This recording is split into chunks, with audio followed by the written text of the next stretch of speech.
And I'm going to send you over now to a very shiny, happy man. Greg, good morning. Yeah, you didn't get much shiny, happy people out there. I know, bad timing again. See, too much yapping about the wedding. I know, but it was great at Big Castle. Wouldn't it be nice to go to a wedding? What day's today? Thursday. Thursday's becoming very popular for weddings. Well, it would make sense because weddings are very expensive, and if you can do a cheaper wedding, it's even getting the venue, though. You see. All right, it's not always about the cost, but no, you're right. No, but you know what I mean? Because it's a special day and all of that. But you'll need your money after you get married, with things in life, It gets more expensive, doesn't it? You think you're breaking the back of it, and then it's just more and more expensive. Yeah. And the children don't get any cheaper either. No, they don't. All right, we're not even go to that one, all right? Have a good day. See you tomorrow. All right, take care of yourself. 9 till noon show just around the corner after the latest news headlines now from Donald Kavanagh. Thank you, Greg. Good morning. Strike action by retained firefighters is being suspended from midday. It follows around 12 hours of talks between the union SIPTU and the local government management agency under the auspices of the Workplace Relations Commission. The discussions around pay and issues related to recruitment and retention of on-call firefighters ended overnight, and SIPTU divisional organiser Karen O'Loughlin has been updating members on social media. We have made progress on the guaranteed side, the guaranteed pay side, and we have managed to knit some more value into the system for the first phase of this campaign. So on that basis, the WRC is going to write up the document. We'll have it in a few days because it's going to be a complex document. Police and other emergency services are currently at the scene of a two-vehicle road traffic collision on the Northland Road in Derry. Road users are advised to seek an alternative route for their journeys. Local diversions are currently in place. Meanwhile, police are appealing for information after a vehicle failed to stop for a mobile patrol in Clady at 20 to 11 on Sunday night. Police attempted to stop the blue Lexus with two male occupants at the junction of Tullymoon Road and Orchard Road, close to the Donegal border. The Lexus was driven away on the Orchard Road towards Strabane, hitting the police car as it did so. Both vehicles sustained minor damage. No injuries were reported. The McGill Summer School has been told that the world cannot stay silent as the Ukrainian war continues a year and a half on. Ukraine and its people dominated the first day, with Ukrainian Ambassador Larisa Garasko pleading with people for support. She warned the war goes far beyond Ukrainian territory and the consequences of the Russian invasion will be felt right across the world. The summer school heard from a number of Ukrainian children, many of whom stressed that while they love Ireland, they wish to return home when the war is over. And that was echoed by Ambassador Garasko. You have heard a reflection from our children, how they like to go to school and how they love Ireland and they like to be here. Thank you for that, and we hope, of course, that almost all of our Ukrainians will return to Ukraine after the end of the war, because human and people capital is very important for us. Today's sessions will explore how to restore peace, harmony and stability to a dangerously distressed planet, while later Congressman Brendan Boyle will deliver the annual John Hume Lecture. Don't forget Michaela Clark is in Glenties for the full event. You can follow what's happening on her live blog on highlandradio.com. Well, the forecast and any mist patches will soon clear, leaving a mostly dry and breezy day with warm spells of hazy sunshine. However, during this evening, some showery outbreaks of rain can be expected. Top temperatures 19 to 22 degrees Celsius today in a freshening southeast breeze. That's Highland Radio News. Back with more at 10 o'clock.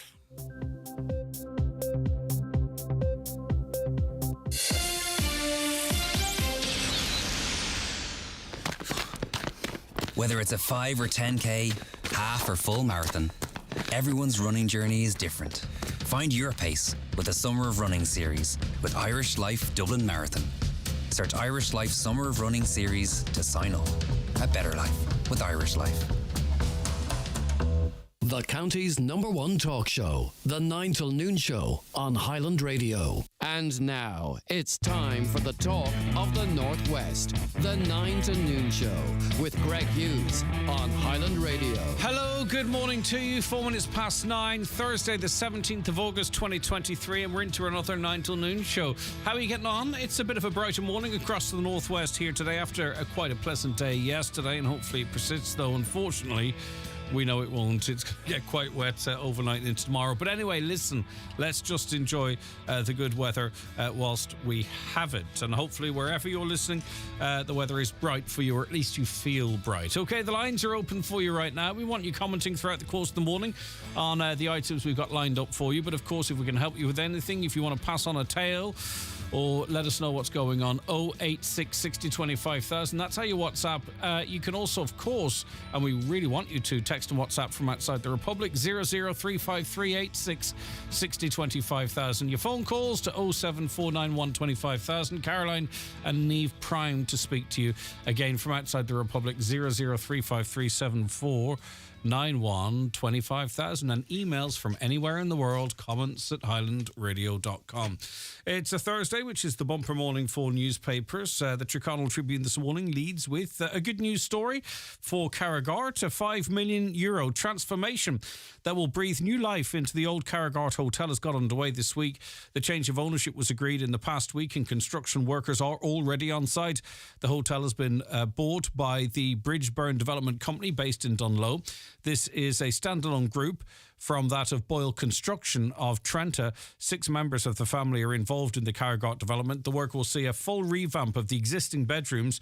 The plan is for 45 to 50 new bedrooms with ancillary amenities, dining, bar and function rooms with leisure facilities incorporated. No doubt it's going to be a huge boost to the village of Carragart, and indeed perhaps will benefit from an overflow from the ever busy Downings as well. So good to see work beginning there. The Donegal Democrat news that Donegal will remain a standalone Garda division has been given a guarded welcome, but there remain serious concerns over the strength of the force in the county.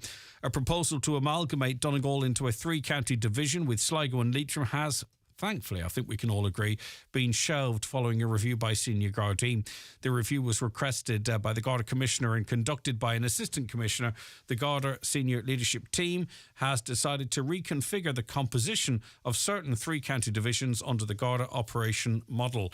The 3-county divisions reviewed were Laois, Offaly, Kildare, Waterford, Kilkenny, Carlow, Donegal, Sligo, Leitrim, and under the revised divisional structures, the divisions will be Waterford, Kilkenny, Kildare, Carlow, Laois, Offaly, Sligo, Leitrim and Donegal, but Donegal being separate there.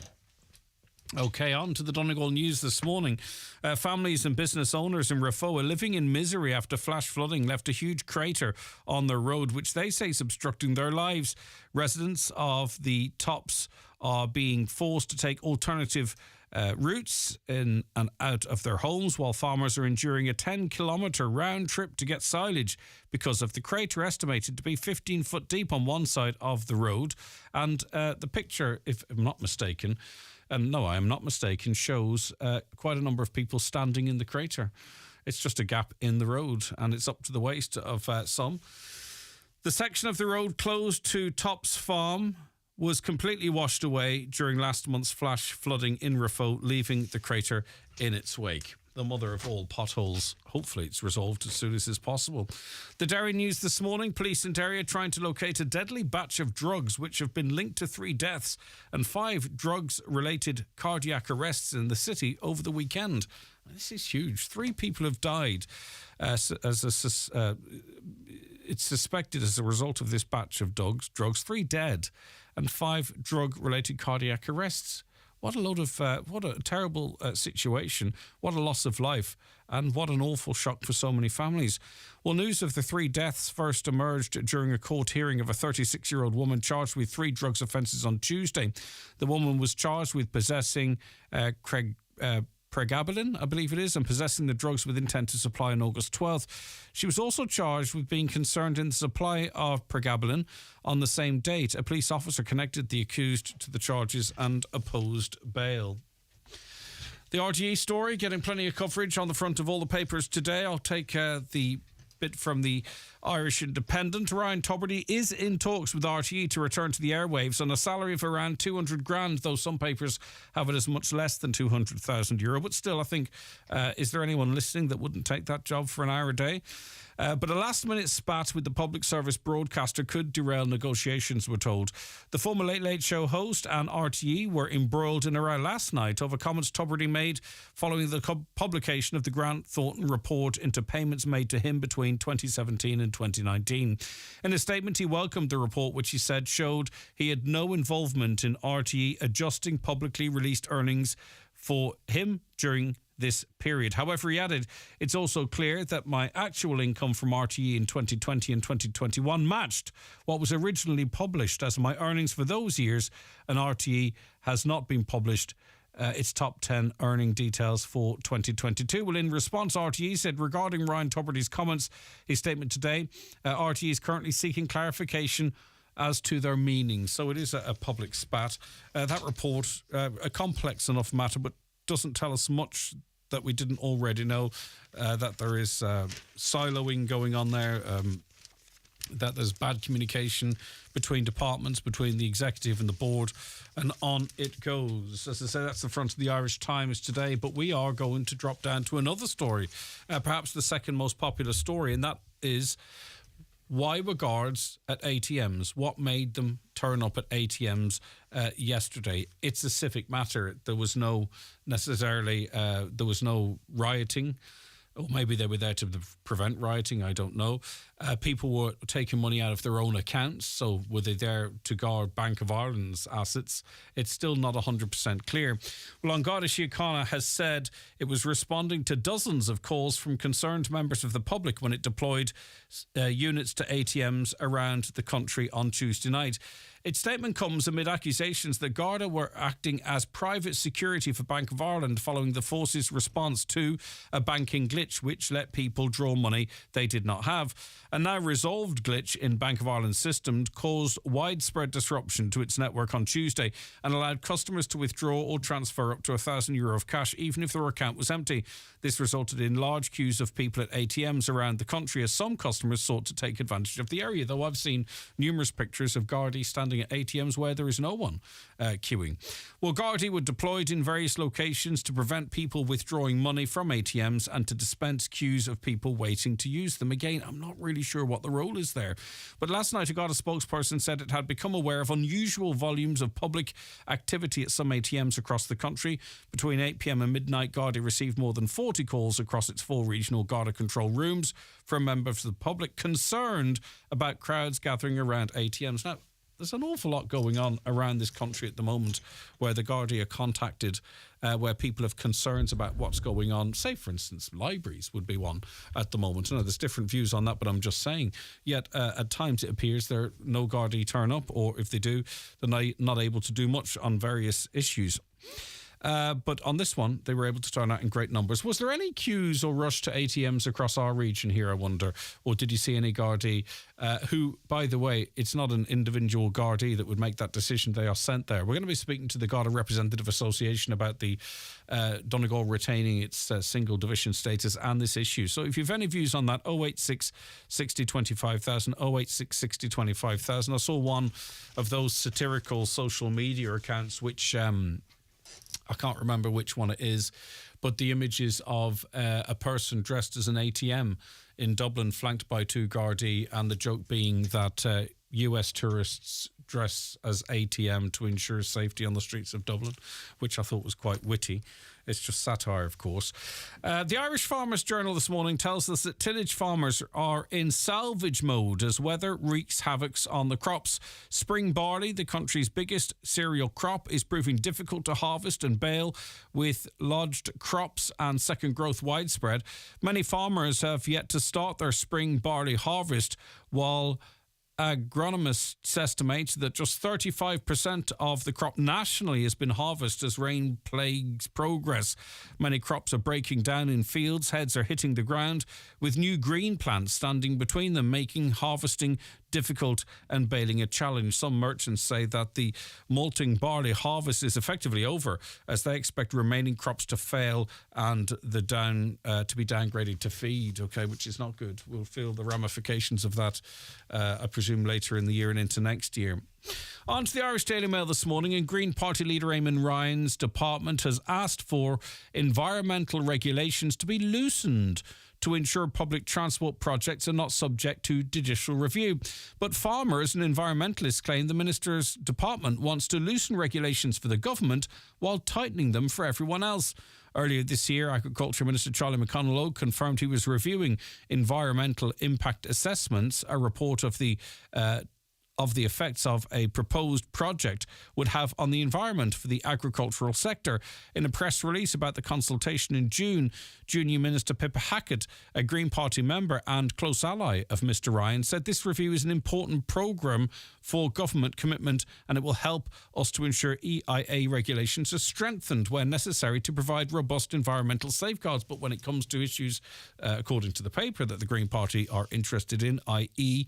public transport, well then regulations are loosened so as to avoid judicial review there. There's more on the RTE story in the Irish Daily Mirror. Pat Kenny, who I believe is a stablemate of Ryan Tubridy with the same agent, well, he says RTE wronged Ryan Tubridy and they must now put it right. It comes as a Grant Thornton report blamed RTE for making his earnings seem lower than €500,000. Tubbs again appealed for his Radio 1 job back, saying he was committed to re-establishing the trust of his listeners.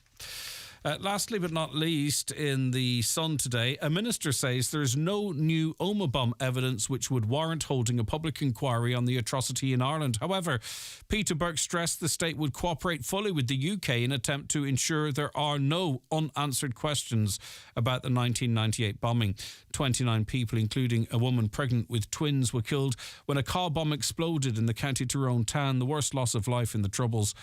No one has ever been criminally convicted of the attack, and in 2021 a High Court judge recommended the UK government carry out an investigation into the Oma bombing. But according to the Irish government, from a Republic perspective, there is no new Oma bomb evidence which would warrant holding a public inquiry on the atrocity. OK, that was a run through the papers this morning. If anything caught your ear and you want to have a say on it, please get in touch, 086 60 25,000, or call us on 07491 25,000. The newspapers are courtesy of Kelly Centra Mountaintop Letterkenny, the C-Store National Large Forecourt of the Year for 2022. The 9 till noon show is brought to you by Letterkenny Credit Union, offering low-rate car loans with fast approval. Apply online at letterkennycu.ie or in office today. Hi, I'm Mark Moriarty and I'm passionate about Irish beef. From a juicy fillet to a perfectly marbled ribeye or some versatile mince, it's as good as it gets. But just knowing it's Irish is not enough. I want to know exactly where it's from. So I love that all M&S beef is fully traceable back to the farm and even the animal. That means high welfare standards from M&S Select Farms with a quality you can trust. Delicious and full of flavour. Because this is not just beef, this is M&S Irish beef. Your specialty is quality tiles, bathroom suites and wooden floors. Who is the best range of tiles in Donegal? Crawford Tiles. The best wood flooring? Crawford Tiles. The best bathroom suites? Crawford Tiles. 5-day bathroom refits? Crawford Tiles. And who's been tampering with my questions? That'll be me. Crawford Tiles, Castlefin. That'll be them. 07491 43942. Looking for a course to study in September? Discover CAFRE, the College of Agriculture, Food and Rural Enterprise, Northern Ireland's specialist agri-food and land-based college. Study agriculture, food, horticulture, equine, floristry, veterinary nursing and land-based engineering. With 3 campuses at Greenmount in Antrim, Loughery in Cookstown and Enniskillen. We've a range of courses available from level 2 through to master's degree. Visit cafre.ac.uk to find out more. Highland Radio time checks with Expressway. Travel Route 32 from Letterkenny to Dublin when you book online and travel for less. Expressway, bringing you the time at... OK, you're welcome back to the show. The time is 18 minutes past 9. A caller says, Greg, what kind of an idiot are you if you believe Bank of Ireland was handing out free cash yesterday? But I think it would be horrendous if they ended up profiting from its own cock-up by adding massive overdraft fees. Well, they say they're not going to add overdraft fees, but I presume there's going to be a timeline on that, but they will want the money back. And worse still, I presume people without overdraft facilities won't be able to withdraw cash until such time as they're back in credit. OK, Brendan O'Connor is president of the Garda Representative Association. Good morning to you, Brendan. Thanks for taking the call. Good morning, Greg. Great to have you on the show again. Okay, yesterday morning it was announced that Donegal is going to remain as a standalone Garda division. This following a review of a number of divisions. What's your initial reaction to that, or what do you think the rank and file reaction be to this news? Well, I think the rank and file will welcome that, as any sane person with any knowledge of policing in Donegal would know. It was very evident from the outset that this was pure folly. It was never a good idea. Despite extensive submissions made by local management at the time highlighting it, and we were told no, it was going ahead. And so we welcome that it has been decided that common sense will prevail. But we still have serious concerns about the operating policing model and how it will impact. And, you know, there still is the prospect of Donegal is going to have the reduced number of superintendents going forward. We're going to have enlarged districts. So our members, we're told, look, it doesn't really matter to us that it's administrative structures, that it won't impact operating policing. But we certainly, from our experience and what we've seen as a representative in other counties like Mayo, which is a comparable size, they are going with the three-county model, but they have new operating policing model. And the resources aren't there. Response times to calls are increasing and the public are reporting less visibility. So certainly it's a good day's work, and I commend the public representatives for the work that they put in. I commend everyone within the organisation who brought attention to this. But the heavy lifting isn't over, and the policing service as we know it in rural areas and how it's delivered is being, we're told, transformed and modernised. But I would have fearful for the future, so people need to keep their eye on the ball. So if it is evidently the case that this new policing model isn't working, why are we persisting with it? What is driving this change? Because we have an agenda that has to say that the Guards was a basket case, everything was wrong with it, everything had to change. We have to copy other international models and go down the road and follow policies that have failed in other jurisdictions. But it's political pressure. It's the train has left the station. No one's willing to put their hand up and say, maybe we've made a mistake here. Now we have done in Donegal. So the momentum is just too large. And we can see that the results on the streets of Dublin would suggest that the operating model isn't delivering more visible operational policing service. Quite the contrary. So it's just a classic case of people just not listening to and not taking common sense on board, and just these projects with fancy names and pie charts and infograms and all the management buzz and spin words, but really the basics get lost, unfortunately. Can you give us an example as to how this new policing model might lead to slower response times for us in Donegal, or maybe even a less visible force? Well, it's going to lead to the centralisation of resources into. So we're going to have four districts instead of 5. So the Milford district will be gone. So the places like West Donegal will be under all operating policing will be, all frontline units will be under the command of one superintendent. So the people in Donegal won't have a local superintendent tied to a geographical area who has an intricate knowledge of the area and who has control of all units operating in the area. So I'll give you an example. What happened in another city was that basically, because the command structure is broken down, so the detectives are under the different command of different superintendent, and from the regular policing, that there was a serious crime, and for its investigation, let's say the crime superintendent needed the deployment of the uniform personnel. The uniform personnel superintendent says, well, my commitment is to the traders and keeping a visible presence on the streets. You can have personnel, but you can only have them on overtime. The crime superintendent says, well, I don't have a budget for overtime. So you have, instead of the old system where one superintendent would have been in charge of all the personnel and the Clyde were allocated. So you have the danger of silos and bureaucracy and Chinese walls set up. So that's what we see reality. Now, look, I mean, someone can say you could arguably see that happening on a national level, in that we have seen this all of a sudden now, an awful lot of police put into Dublin, very visible on the streets, according to some of the media reports today. Yet we up here in Donegal might be crying for more visible policing in Letterkenny, and we are seeing serious assaults in different parts of the county. Yet the solution seems to be unmonitored CCTV or what have you. Now, I'm not saying that two are the same things, but you do get that feeling sometimes when you're living in Donegal that the resources follow the media coverage. the resources follow the media coverage, and unfortunately the resources are drawn into the 24-hour policing hubs, and there are going to be less of them. So when you see West Donegal is going to lose Milford as this district headquarters, you're going to see parts of it probably going in at Ballyshannon and parts going in with Letterkenny.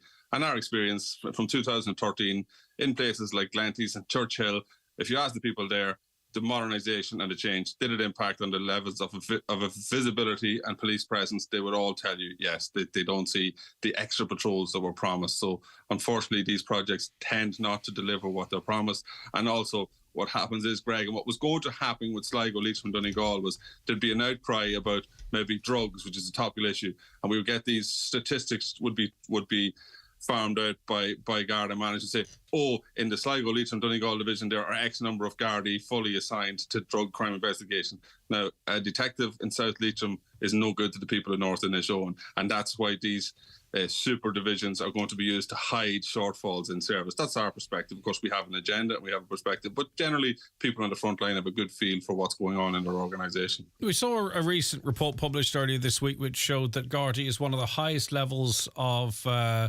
members per head of population, 4th or 5th, I think it might have been 4th. So maybe you could explain to listeners as to why they feel there are less Gardaí around or a less visible force out there when we have statistics showing that we have, per head of population, the 4th highest level of Garda numbers. Well, we would see that the Gardaí we have are being tied up more and more in bureaucracy and are less and less visible in communities. So also we have specialisation, which is probably a good thing. But what specialisation really does is it puts guards into a specialist field like domestic violence or road traffic or drugs or crime. So they have to be, it means less Gardaí on the front line in the uniform section. So that's really what it would disproportionately impact in a place like Donegal, where people are actually reliant on very few Gardaí. So if you lose 1 or 2 Gardaí from a small rural station, it actually decimates the cover, whereas maybe in bigger urban areas, it doesn't have that effect. But also it means that to keep one, what we call a district car mobile, you're constantly pulling the resources in. And just to give the example of, Milford, Carrigaline, Milford district, it's the height of the summer. We have the likes of Rathmullen, Downings, Carrigart, Dunfanaghy, all those places with a massive explosion in populations. When I came to Donegal 20 years ago, there was actually Gardaí in all those stations and a presence all the time. Now they're covered from Milford and Carscombe, and even Dunfanaghy here, we used to have 4 guards between Dunfanaghy and Creasy. Every shift was covered. Now a lot of the time it's going to be, there's only 2 of us here. But I thought at that time we were promised that what this would mean is that the guards would be constantly, moving around the division and would be able to respond in a very sort of, dynamic way. You'd struggle to see a Garda car nowadays. That was, I remember at the time when, that we'd have, that this would free up guards to be out and about more and more reactive and what have you. What happened there? Yeah, the idea that the term was smart policing, that the guards who were tied to desk would be out on patrol visible in communities. The reality didn't materialise. The guards who are there, they're slaves to computers now. The most basic incident that doesn't require any follow-up and can't be progressed, guards are sitting in stations on phones, ticking boxes to feed audits and to produce these statistics that have been rolled out. But the reality is that's keeping them from being on the ground, out and about, visible in communities. But similarly, we don't have the numbers. Like, as I say, all those outside, we call them outside smaller stations around the county, which on paper are open, have no personnel.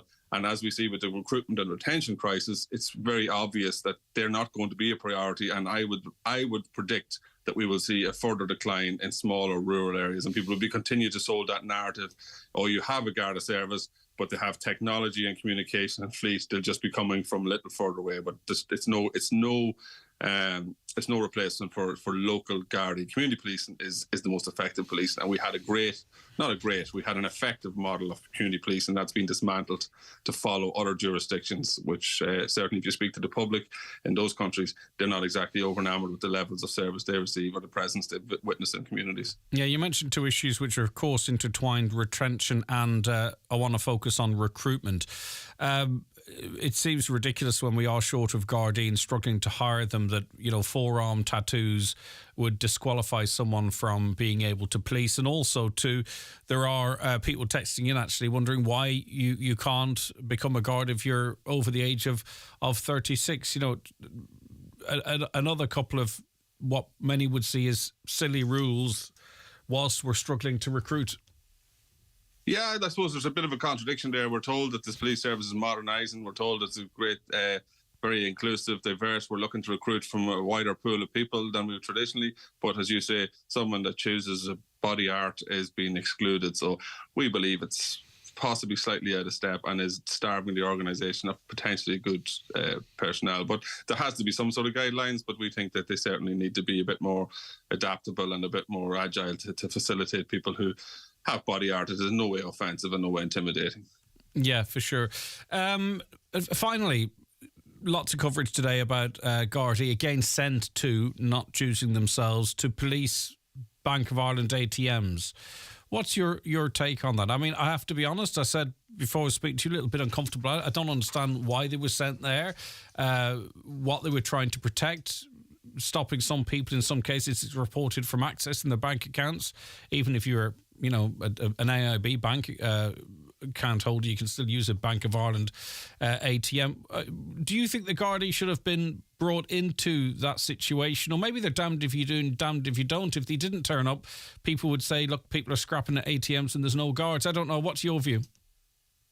I'm not familiar with exactly what instruction was given to members, but we have to, what I would be cognizant of is that every member of Garda Síochána are duty bound to preserve order and prevent crime taking place. So if there's reports of people congregating and there's tension and there is conflict, we would have a duty to attend. And if there's a potential to, I'm not an expert on fraud or theft, but it would seem that there's a possibility there was an element of theft or fraud, or also just that there was a lot of cash in circulation and maybe would attract people who are going to maybe involved in crimes that involve the person. So it would be entirely appropriate that the Gardaí would attend. So it's no different from any call about public order or possible theft in progress, that we would have to attend. That would be my understanding, but again, I stand to be corrected on what specific instruction was given to members. And very finally, a caller says, living around Glenties, you'd be a long time waiting for the guards to come from Ballyshannon at night. The guards don't have enough vehicles either. But that wouldn't, just to be fair and balanced, that wouldn't necessarily be the case, though. I mean, not talking about all Gardaí being based in either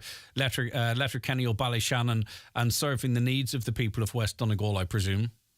No, it's not going to happen. But as I say, my fear would be, and the members and our experiences, if you see, like, people were told when Glenties was downgraded from a district headquarters, it wouldn't impact on service. Now there's very low members. So what you will see is in years to come, I would imagine, whenever we continue to compete for limited resources, when Gardaí are allocated to Ballyshannon district, they're unlikely to be sent out to stations like Ardara and Glenties. They're going to be centralised in. So it won't all the time, but there will be occasions when covered. But then also administration, crime units, specialist units will all be coming from that bit further. So look, you're further away from decision making, you're further away from the operational hubs, and that always has a potential to jeopardise service. And that's what has materialised. Now, maybe things will change. Maybe we will be transformed. Maybe we'll have technology and a fleet that's appropriate. But unfortunately, history has taught us to be cynical. Yeah, of course. But unless we have these debates out in the open, these things can happen unknowns to us. But we're across it now, and we'll see if it pans out. Let's hope it doesn't. Thank you for your time. Okay, thanks, Greg. Bye. Brendan O'Connor, President of the Garda Representative Association, 086 60 25,000. Maybe if the GRA had supported the reserve, this would help and we'd have a more visible presence. Why did Garda resist the Garda Reserve? That comes in from Daniel. Could you ask about recruitment of guards? Why and how are they getting away with only recruiting young people up to 36 years old? Why can this not be changed to try and recruit more guards and people with life experience? Indeed, great value in life experience. Okay, we're going to be speaking to a member of the Public Accounts Committee following the publication of that RTE report after this short break. Watch the show live now on YouTube, Facebook and at highlandradio.com. The 9 till noon show is brought to you by Letterkenny Credit Union with monster loans available up to €60,000 for all occasions. Visit letterkennycu.ie. It's the big brand sale at Super Value, and there's great special offers like selected Nestle and Kellogg cereals now half price. Selected goodies like Cadbury large bars and O'Donnell's sharing crisps, any 3 for €5, and money off vouchers every week on the app. So don't miss our big brand sale and pop in store or online for great savings at Super Value. Brian McCormick, Sports and Leisure, Main Street, Letterkenny. Looking for the triple black option. Vans Selden with a leather upper, only €60. Save €15. Adidas and Nike triple black trainers will have you ready for back to school. Kids footwear from Nike, Adidas, Asics and Vans in all sizes. Get the trainer that fits you best by using your safe size experience and get to know your feet. Brian McCormick, Sports and Leisure. Click on bmcsports.ie and get your free delivery. Hip and knee pain can be debilitating. That's why at Kingsbridge Private Hospital, our orthopaedic surgeons offer a range of hip and knee surgeries and are ready to help get you back to doing what you love fast. Why wait? Find out more about our health insurance partners and cross-border healthcare options at kingsbridgeprivatehospital.com today. Donegal Suffolk sheep breeders are holding their premier sale of ram lambs, shearling rams and females. Sheep Improvement Scheme and Eurostar rams also available. Sale takes place at Rafo Mart on Friday 18th of August. Judging starts at 6 p.m, sale at 7. The 11th Ironmore Festival is happening on the 19th and 20th of August with a host of Ireland's leading and up-and-coming stars, including Jimmy Buckley, David James and Band, Olivia Douglas and many more. There's the annual jiving competition with a late bar and food served on site. There's late ferry runs to the mainland each evening. Booking is essential. To book, call 087 860 8776. Join us for a festival like no other this weekend on Ironmore Island. All right, RTE said it's currently seeking clarification from Ryan Tubridy following comments he made about his salary in 2020 and 21. In a statement yesterday, the former Late Late Show host welcomed the latest Grant Thornton report. The report found a plausible explanation for the under-declaration of Mr Tubridy's earnings in 2017, 2018 and 2019 by €120,000, and it was RTE's objective to achieve a position where his earnings for each year were below €500,000. But there was much more in that Grant Thornton report. We're joined on the programme now by a member of the Public Accounts Committee, Deputy Imelda Munster, to discuss this. Thank you very much for joining us, Deputy. Thanks, Greg. Good morning to you and all your listeners. Yeah, great to have you on the show. So, I mean, just generally, it's a significant document, over 70 pages. Does it go some way to answering the questions that you have, or in doing so, does it raise more questions that may need to be teased out? Well, I suppose a bit of both is the answer to that, Greg. The first thing is that the Grant Thornton report is very clear, that those involved in the decision to underdeclare Ryan Tubridy's salary between those years of 2017 and 19 had engaged in a deliberate process to deceive and mislead. They'd actually ignored their own payroll system. They had published figures that they knew were incorrect to both the public and the Oireachtas. And the conclusion has to be that they intentionally set out to make fools of the public and the Oireachtas. They did so to give the impression that nobody in RTE was earning above €500,000 per annum. And that wasn't the case between those years in the case of Ryan Tubridy, because their payroll system showed that he was indeed earning over €500,000 for the years 2017 to 2019. So, firstly, I suppose it's desperately poor governance, no oversight whatsoever. And there appears to have been from the committee hearings, there appears to have been the attitude amongst the top management, senior management at executive level, that they were a law unto themselves and accountable to nobody. Just in relation to the Ryan Tubridy situation, I mean, I think he has referenced the fact that perhaps he should have said publicly or called it out in a more firm manner that, you know, he would have known the figures published did not tally. Do you accept that as a mistake, and that part of this process, a line is drawn under it in terms of your attention on Mr Tubridy? Well, I had questioned him about that, and particularly his agent, why he didn't call them out when the figures were published, when they knew that they were incorrect, that the salary had been understated. And I think Ryan Tubridy said, in hindsight, I should have. That's what he said. But it's clear, that he did waive that bonus payment of $120,000. But the problem has always been that the executive board of RTE are the ones accountable for the public purse and public spending of public money. And they were the ones that engaged in a deliberate process to deceive and mislead and to put out the impression, as I said, that no one was earning over $500,000 when in fact they knew full well that they were. So they're the ones to be held accountable. And this is the Grant Thornton, that was the second report yesterday.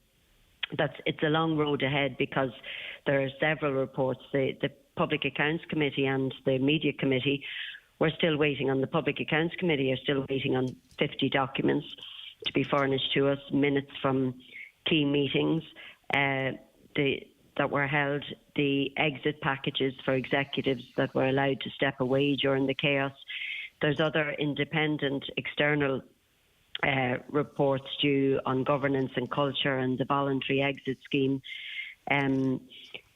So this was one, but there's a whole series to come, and in the meantime you have funding declining by roughly, from the TV licence, roughly $1 million, just under $1 million a week, because public confidence and trust in RTE has completely been eroded because of this scandal. But the lack of oversight and transparency is unbelievable for a public broadcaster. And if they're to recover at all from this scandal, they need firstly to hold those responsible to account and to put rigid procedures and practice in place to make sure that nothing like this can ever happen again. And that's up to RTE. For the deception that we've seen. In relation to this whole process, though, Deputy, obviously, you've got the staff and you've got the senior staff and then you've got the executive and the board. But then there is the Public Accounts Committee. I'm sure you would have been aware of the public disquiet at the amount of money people were getting paid. We knew, because you switch on your TV or radio, that loads of people within RTE were flogging stuff for different companies or driving around in cars and standing pointing at them and saying how fantastic they are. I mean, the Public Accounts Committee has stepped up to the plate after this, but has the committee done enough on our behalf to root this stuff out, to sort of pose probing questions before it all slipped out, to make sure that an organisation that we fund, like RTE, is being run correctly? Do you know what I mean? I think the Public Accounts Committee really hasn't had the scrutiny it probably deserves, because we rely on you, and you guys are all paid very handsomely to ensure that the public's money is not misappropriated. Well, anytime we had RTE before the Public Accounts Committee, and I'll give you mentioned the top earner salaries and the salaries published, the amounts. I mean, it was like drawing teeth trying to get information. I mean, the top earners' salaries are only published every 2 years, and even when we asked questions about it, there was delay after delay after delay in relation to publishing those accounts, and we were dealing with the Director General, the former Director General, and as much as we tried to get information, another aspect, shameful aspect, is the bogus self-employment, and PAC had tried to raise that, and again, the information wasn't forthcoming. There was a whistleblower that had exposed the entire thing initially, and we had tried to get information from the Director General and those on RTE that came before PAC. And again, it was very difficult to extract that information. We found out ourselves that social protection, that RTE had to pay 1.2 million back because of the PRSI, etc. They owed, because of they were falsely classified as bogus self-employment. They were given self-employment contracts, and a whole series of issues around that. The other thing was the pay disparity between those who worked through the Irish language and those who worked through the English language. And again, they had committed to carrying out a review, and when I pursued that with the Director General, the answer was, we're carrying out a review, but we're not specifically looking at that item. So that's what you were dealing with. So the whole thing about the culture, the insider culture, that when we talk about oversight and transparency, the Public Accounts Committee shouldn't have to drag things out of them. You saw what we were up against during the PAC hearings, Yeah, for sure. PAC hearings. Yeah. I mean, that's what you deal with week in, week out, Now, whether Deputy, it's HSE or... I don't want to sound too cynical, but when all this is done and dusted a year from now, you know, people that may be able to be held accountable will have gone on to pastures new, perhaps with all their entitlements still intact. We'll still have people earning 300,000, 400,000, 500,000 euro for working a couple of hours a day. And Ryan Tubridy will be back on in the mornings. Now, maybe going forward, there might be some cultural changes and things will be kept a closer eye on. We'll probably still have the situation whereby RTE gets all of the licence fees money, while stations like this and News Talk and Today FM and Virgin Media all have to struggle in the marketplace for the same small pot of advertising money. So really, we'll have talked an awful lot, but we'll be back at square one. And like every other organisation in this country, no one will be held accountable. And, you know, no actual blame will be attributed, really. It's quite depressing. Or maybe I'm being overly cynical and you can see a different future. Well, look, I actually don't blame you for thinking like that, because that's what we've seen over decades in this country, that nobody's held accountable, that the government announced, oh, we're looking into the matter, or we're carrying out a review. That review takes 2 or 3 years, and then by the time it comes or it's published, there's nothing, you know, there's nothing major in it to ensure that there's better, stronger changes made, you know, that ensures it never happens again. But RTE are dependent on the TV licence, and they're dependent on funding, public funding. So that future funding has to be subject to stringent conditions.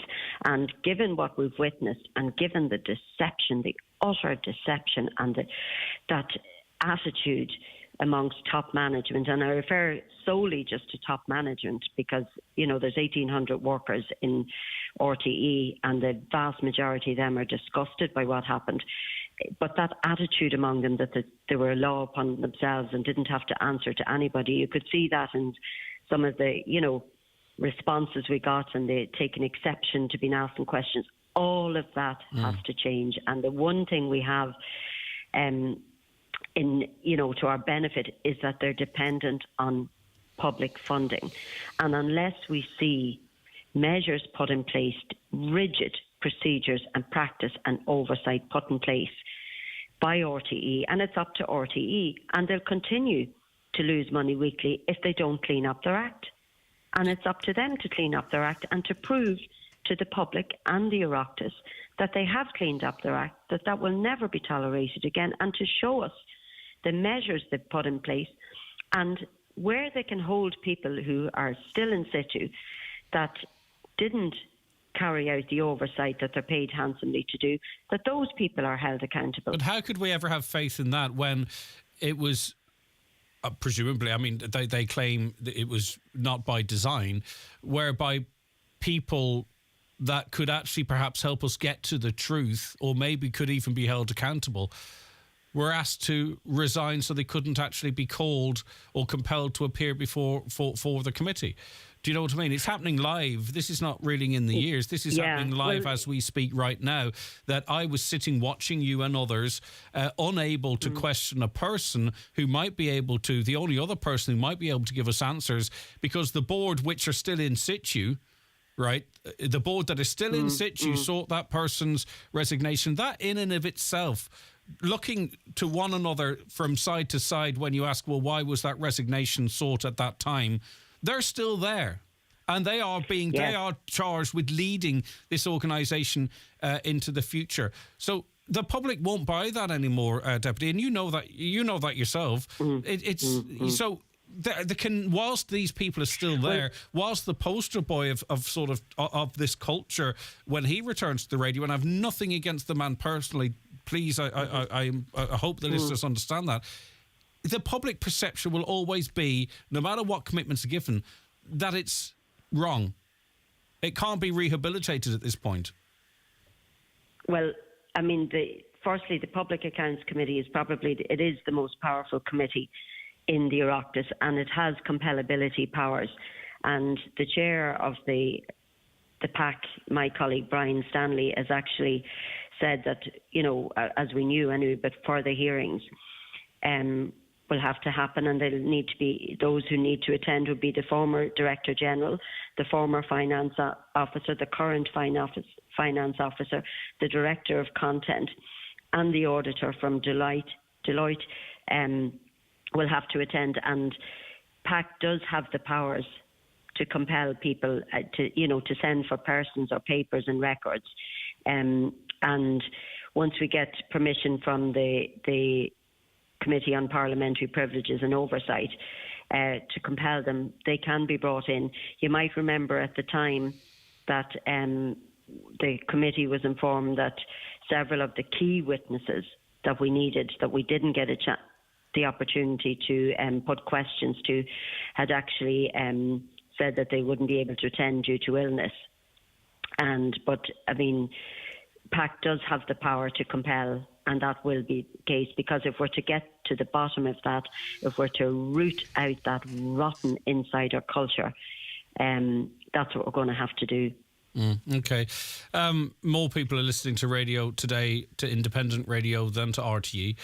What do you envisage? I think you're free to answer this, even in your position, I believe. But how would you like to see media in this country funded? Because, to be truthful, and people might say, well, you would say that, there's more people choose not to listen to RTE than do listen to RTE. Oh, well, I agree. I mean, local radio provides a huge service, and I mean, everybody here in Louth and Meath, we have LMFM, yourself, brilliant station, Highland Radio, and I mean, if you break down the listenership in areas, local radio, and I know in the case of LMFM it's possibly the same with yourselves, they have more local listenership to local radios than RTE would have when you break the figures down. Actually, it's 55 tune in, local, 18 RTE1 here. Yeah, and everybody tends to switch on their local radio for their news bulletins, for their current affairs, for the general, all the other programs. So, RTE, maybe they're not. Public broadcasting is very, very important. Let me say that, and we do need a public broadcaster. So that's goes without saying. But equally, RTE seem to think that they're the top dogs. But when you look at those figures and they're broken down, they're not actually, because locally people tune into their local radio stations. But as a public broadcasting service, it does need to be funded. But you cannot continue to fund an organisation that has an insider culture that's rotten to the core, that deliberately sets out to deceive and mislead the public and indeed the Oireachtas. And all of that has to change. And the buck stops with them. Can I just give you a very brief, Imelda, and I appreciate your time, 2 minutes. During COVID, there were press conferences every single night held in Dublin. Now, local journalists couldn't travel to these. Leo Varadkar and also Eamon Ryan, in interviews with this programme, both gave a commitment to allow an opportunity for other journalists around the country to be able to access these remotely, so you could ask questions. But we didn't get that. What we got was the same handful of journalists asking the same questions all of the time, and the public were frustrated that maybe certain questions weren't being asked, and also then what happened was there was a certain narrative and blah blah blah blah. You know where I'm coming from. Like, that's the kind of country we live in. That's the kind of democracy that we have, and yet it's being enshrined as we have to fund them. It's all we have to spend money on them. We need this public service broadcaster, right? But in that scenario, and who's to say what might happen to the future, different types of questions or local questions to particular, like border counties, for an example. We were up here in the border. No one cared about the fact that we were dealing with this pandemic and different in Lifford and Strabane, but we couldn't even ask a question because it was all based in Dublin. That all has to change. That whole attitude has to change if what you say is true, that independent media has a significant role to play in this country, because it doesn't look like it. No, I honestly don't disagree with you, Greg. I mean, you could ask any young person and they'll tune into independent radio stations rather than tune into RTE, because they see, and I'm talking about my own children, and that's just wouldn't dream of tuning into RTE, you know, both for the music content and all of that as well. Like, you know, that it's just, but there's the opinion there that there was the few in RTE, again, at top level, that controlled everything. And there's always, over the years as well, the view that, your only way of getting work on RTE is if you were in the know, or you knew somebody, or somebody could pull you in. Now, whether there's absolute truth in that, I don't know, but that was always the view for years, that unless, you know, you knew somebody in RTE, you hadn't a hope as a journalist. Well, when was the last time someone outside RTE got a role presenting Dancing with the Stars, or travelling around the country, or anything? I mean, you know. And the thing is, they refer to, and I mean, the chair of the board, Shuni Raleigh, actually said it, and I was delighted she said it. She actually said, can't remember now, don't quote her incorrectly, but she said about people should stop using the term top talent and stars. And I often said to myself, when you hear top talent and you say, God, you could name people locally, even on local radio stations, or other people that would be just as capable, if not better. There's never seems to be a change. They never seem to bring new people to any great extent on board. You know, the same shows that they transfer their top people from one show to another. There's never anybody else given a chance. It seems to be a tightly closed club, if you like. But all of that sort of thing has to change. And it comes back again, as I say, to that insider culture and that mindset that they can do what they want. They're not answerable to anybody. But they are, because of the public broadcasting service. And what we've seen over the last few months, I mean, they never, ever would have even hallucinated about being in that position, about all of this underhand deals and you know, thinking they're above the law themselves, would have come out into the public domain. So if the new Director General is worth his salt, he will know the anger with the public, and he'll see it weekly in the licence fees. And he'll know the change that has to come about, and the onus is on him and RTE to bring that change about, because future funding has got to be the subject of stringent conditions. Deputy Imelda Munster, thanks for all of your time this morning. I do appreciate it. And she is a Public Accounts Committee member. Back with more after the news and obituary notices. Stay where you are. The 9 till noon show with Letterkenny Credit Union, now offering mortgages from 40,000 to 600,000 euro with no hidden fees or transaction charges. Letterkenny Credit Union, 9102127. 2 for 1 at top attractions with Donegal Creameries and Connacht Gold Milk. Simply collect 30 tokens from special packs of Donegal Creameries and Connacht Gold Milk and receive 5 2 for 1 vouchers for over 120 top attractions nationwide, including golf and beauty. There's something for everyone. Start collecting tokens today. Harvest crisis as straw scarcity bites. For more in your Farmer's Journal, here's Paul Mooney. Tillage farmers in salvage mode as weather wreaks havoc on crops. What next for a rural political party? We hear from farmers and politicians. 63% of suckler farmers interested in cow reduction scheme. We crunch the numbers for the autumn wheeling trade. 8,000 farmers left in TAM's limbo. Huge demand for farm retirement scheme. And your complete back-to-school guide in Irish country living. All inside this week's Irish Farmer's Journal. You cannot afford to miss it. It's the Right Price Tiles and Wood Flooring 70% off sale. Get up to 70% off on all your purchases. Up to 70% off all tiles, all wood flooring, all bathware. Everything's reduced in store. The 70% off sale at Right Price Tiles and Wood Flooring. Stores nationwide. Sale now on. See the smash hit film come to life. Dirty Dancing returns to Derry's Millennium Forum 19th to 23rd of September. Exploding with heart-pounding music,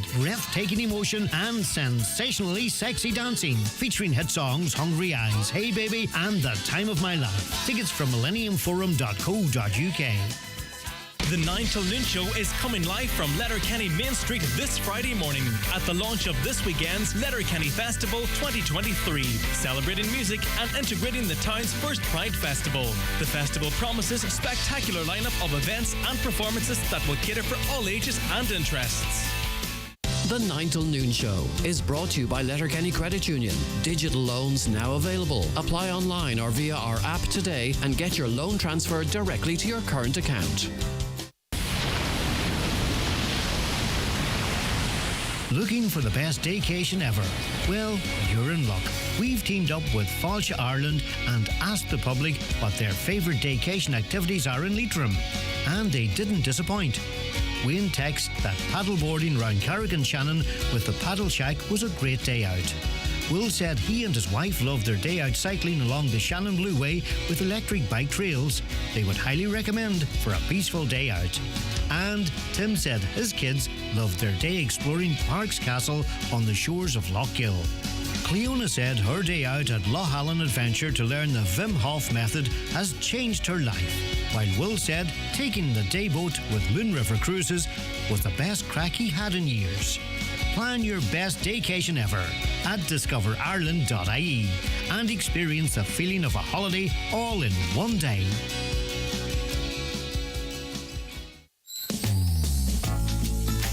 McCullough Jewellers in Letterkenny are synonymous with fine jewellery, quality watches and giftware. With stores at Main Street, Letterkenny and the Letterkenny Shopping Centre or online at ormccullough.com. You can choose from their quality product range in a relaxed atmosphere, and their sales staff will be happy to help you make the right choice whatever the occasion. McCullough Jewellers, making moments magical for generations. Hi, Declan Ernie here to tell you about a great summer dance coming your way to the Melon Country in Oma this Friday night with my special guest John Hogan and the great Mick Flaffin. That's the Melon Country in Oma this Friday night with my special guest John Hogan and Mick Flaffin. Admission £15.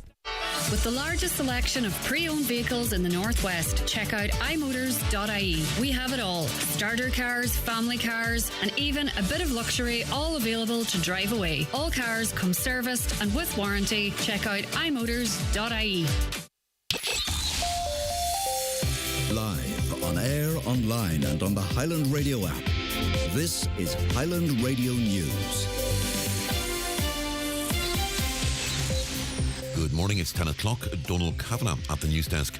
Strike action by retained firefighters is being suspended from midday. It follows around 12 hours of talks last evening between the union SIPTU and the local government management agency under the auspices of the Workplace Relations Commission. The discussions around pay and issues related to recruitment and retention of on-call firefighters ended overnight. SIPTU divisional organiser Karen O'Loughlin updated members on social media. We have made progress on the guaranteed side, the guaranteed pay side, and we have managed to knit some more value into the system for the first phase of this campaign. So on that basis, the WRC is going to write up the document. We'll have it in a few days because it's going to be a complex document.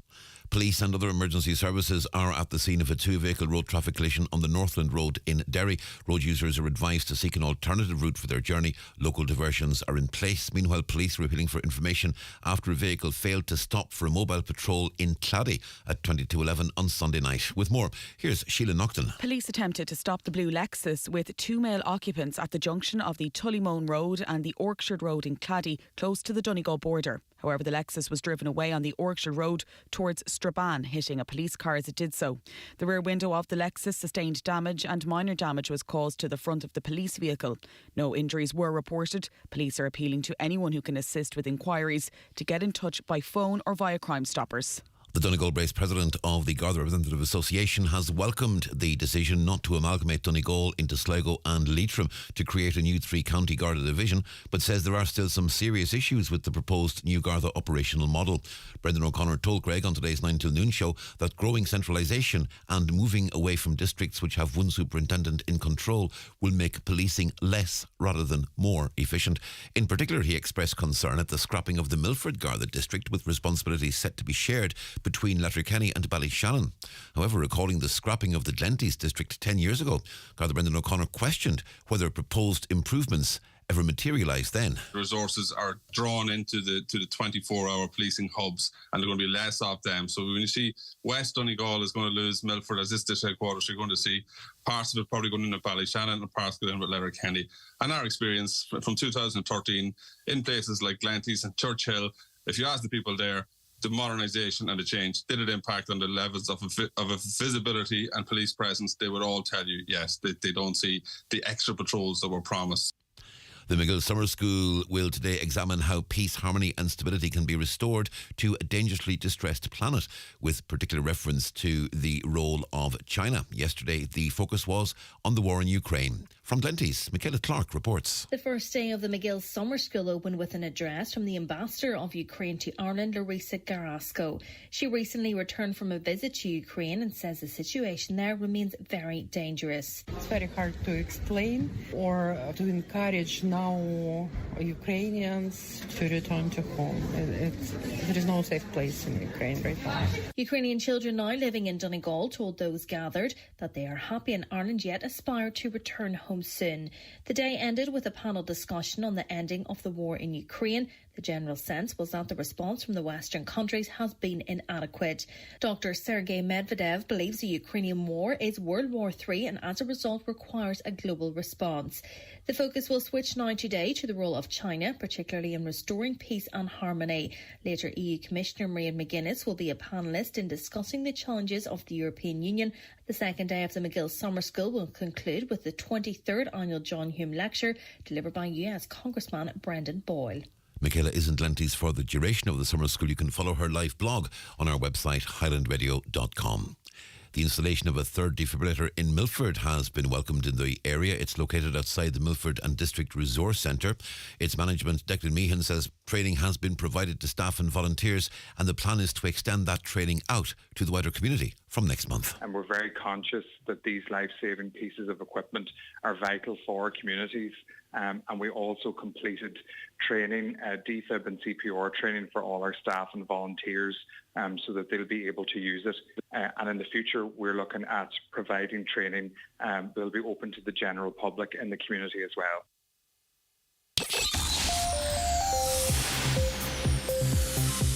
Weather forecast, any mist patches clearing to leave a mostly dry and breezy day with warm spells of hazy sunshine. However, this evening some showery outbreaks of rain may develop. Top temperatures 19 to 22 degrees Celsius in a freshening southeast breeze. Tonight, very mild and humid with some scattered outbreaks of rain and drizzle. Heaviest later. Lowest overnight temperatures 13 to 15 degrees Celsius in moderate, occasionally fresh southeasterly breezes.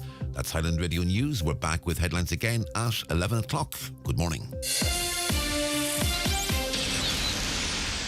The obituary notices for this Thursday morning, the 17th of August.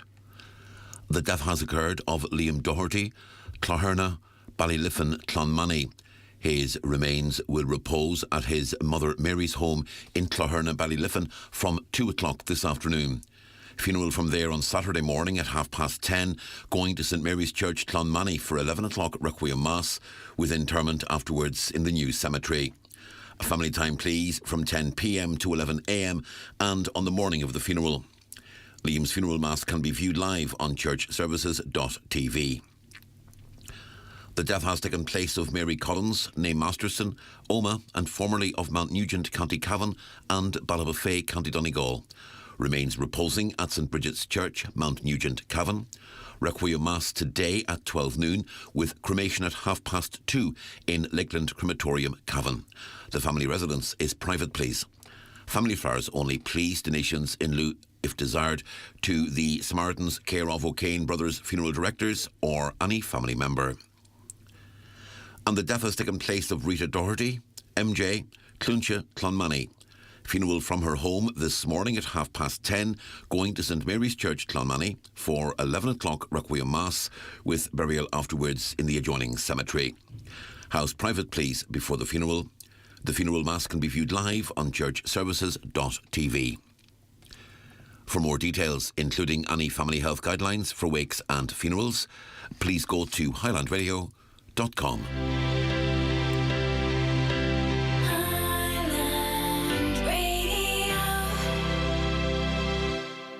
It's the big brand sale at SuperValue, and there's great special offers like selected Nestle and Kellogg cereals now half price, selected goodies like Cadbury large bars and O'Donnell's sharing crisps, any 3 for €5, and money off vouchers every week on the app. So don't miss our big brand sale and pop in store or online for great savings at SuperValue.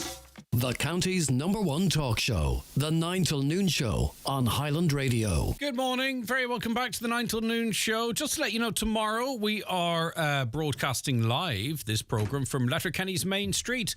We'll be broadcasting at the launch of the Letterkenny Music Festival, which is also in conjunction with Letterkenny's first Pride Festival. Both committees have a jam-packed weekend of music and fun for everyone, taking place this Friday, Saturday and Sunday in and around the main street of Letterkenny. So it'll be, for the most part, business as usual in terms of our Friday panel. We'll be assembled, as always. But after that, we'll have loads of chat and some music for you as well. And if you're down the main street, give us a thumbs up, say hello. That's in Letterkenny. I'll remind you of that a little later on again in the show. All right, let's talk now to some of your comments now. And I travelled to Limerick and back last week and only saw one Garda.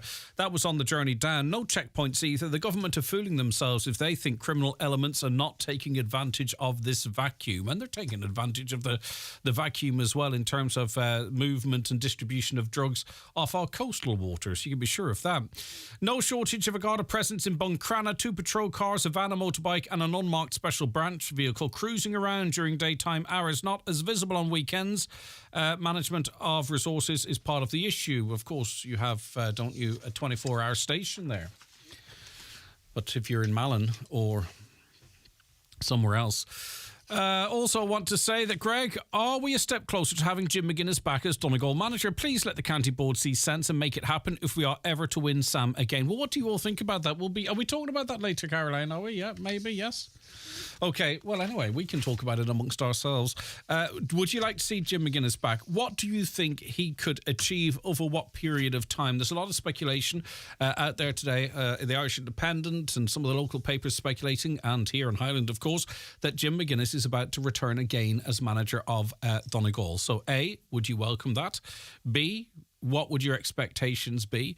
What might we win? And C, over what period of time might it take? You know, lots of you out there have a really good knowledge of the players that are available, the experienced players, the new players in your clubs and what have you. So what would you like to see? Do you welcome Jim back if he were to come back? What would your expectations be? Do you believe the talent is there for him to deliver a semi-final or a final again? 086 60 25,000 WhatsApps and texts to that number, or give us a call on 074 91 25,000. Good morning, Greg. Another low for McGill Summer School. Ukrainian citizens trying to rile support for war when it should be peace. Leader put out a video condemning the drinking and partying that's going on in Ukraine, so it seems pretty safe for her and her kids to go back. Well, I know the videos that you're talking of because I know the accounts that are sharing them. Ukraine is a very big country, and of course people are going to get together and socialise and have a party, but that doesn't mean that a missile won't hit that venue or elsewhere at any given time. I would suggest, you know what it would be good, and an education, and it may not change your point of view, and there's Ukrainians in every community now in Donegal, is to speak to Ukrainians and ask them and say, look, what's it like? Why are you here? Why can't you move back? There are mothers here with 3 or 4 children, and they're here. I would do the exact same, because they don't know when a missile might strike Kyiv or another city or a village, or a drone might explode at the house and wipe their kids out. I think I would do the exact same. I would get my children and I would leave as best as I could. But obviously there are those here that want to make out that it's party time in Ukraine and they're only over here for the crack. But it would be great, I think, if people spoke to some Ukrainian people. Maybe it might change your view. Maybe it won't. Maybe you might say, you know what, everything I said was correct. But engage with people, have a chat to them, see why they're here, what they're escaping from, why they feel they can't go home, rather than relying on some Twitter or Facebook account that their pinned post will be looking for you to make donations to them, rather than relying on them for information, or me for information, or anyone for the information for that matter. Speak to them. That's what I do. I speak to people and sort of go, right, okay, well, I heard that, but what's the truth, or what's your view? And it can be really quite enlightening. Or, as I say, you might go, I was right all along. That fella or that woman who said that and posted that video and framed it the way they did was spot on. Last Monday, I attended LUH with heart problems. The ambulance and hospital staff were brilliant and treated me so well. Sadly, the work in terrible conditions. I was totally shocked. The corridors were packed tight with patients needing beds. Why can't we have more beds in our hospital? A big thank you to all the staff. Well, the problem is, and you mentioned them in the last word of the text, staff. I mean, they can put 1 million beds in there. it wouldn't fit them, but you know what I mean. It's about staffing those beds, and also too, you have to have the consultants that are there to treat people and see people, and they have to be working at certain hours for that to be facilitated. It's more than just beds. It's a whole catalogue of issues that need to be addressed there. How come credit unions or banks won't lend money to someone in debt who's unemployed, not looking for a loan for nothing, willing to pay back over a long period? Loan shock's not the answer. Nothing or no one to help. And that's a problem some people might find themselves in, having taking money that they don't have out of their Bank of Ireland account, in that can have long-term ramifications for your credit rating. But it's difficult, there aren't many lenders that will lend to someone who is unemployed. Or with a poor credit rating, for right or for wrong. Right, Paul McLaughlin, our gardener, is in studio later this morning taking your gardening questions. There's a few more of those items to come, but not too many as we edge closer towards the end of the summer. I don't know, there's going to be a mixture of tears and joy. Schools begin to return to next week, is it? Is it next week? It would be next week, or the week, the next week, or the week after. Some people will be delighted. Others, and I think we know the others, will be dreading it. But anyway, what am I on about? Yeah, Paul McLaughlin, he's our gardener. He's in studio later this morning taking all your gardening questions. So towards the end of summer, though, the good weather may continue well into September, or may arrive in September, who's to say. But you know yourself, all the usual questions. It's time for NCBI Bingo on Highland Radio. It's Thursday, the 17th of August, Jackpot Day. You're playing for the jackpot prize of €19,800 on the pink sheet. The reference number is S4. It's game number 33. The jackpot number is 31. This number can come out in any position from the next 10 numbers drawn. And now, here are your daily numbers. 58, 45, 48, 21, 72, 65, 32, 61, 46, and finally 69. Phone your claim to 9104833 before 8 tonight, leaving your name, contact number and the name of the shop where you purchased your book, and we'll call you back the next working day. Get all your NCBI Bingo information at highlandradio.com. What's your dream job? Lawyer? Software developer? Engineer? Or criminologist? Do you want to develop renewable energies? Create the next great drama? Or improve people's health? Anything is possible at Ulster University, where you can study in the heart of Derry Londonderry. Clearing places are now available to help you realise your ambitions. It's time to say hello, future. Apply now for September 2023 at ulster.ac.uk/clearing.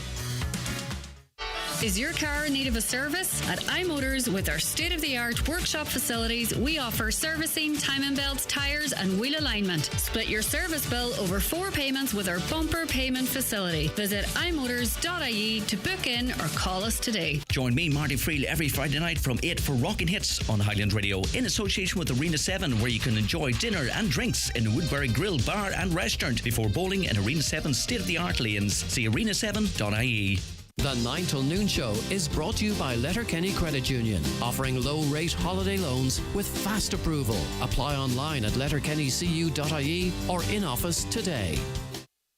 Okay, 086 60 25,000, that's the WhatsApp and text number. Okay, we cross now to beautiful Glenties, where our own Michaela Clark from our newsroom, of course, is covering McGill Summer School. Yesterday was the first day. Michaela, what stood out for you? Yeah, yesterday was the first day, so it was all about the war in Ukraine, and the Ukrainian ambassador to Ireland opened the summer school, and then we had 3 children and 2 parents speak about their experience in Donegal. It was lovely, and then they sang their national anthem and then the Irish national anthem. It was just lovely, and the crowd and everything got involved. But I really enjoyed the panel discussion at the end. So there was Dr. Sergei Medvedev, so he's Russian, but he moved out of Russia when the Ukraine war broke out, but he was talking about how Russians, they don't really, they've no vision for the end of the war. They don't really have an opinion on it. So it was great to see his point of view and what, he was kind of giving the view of what Russians view on it is.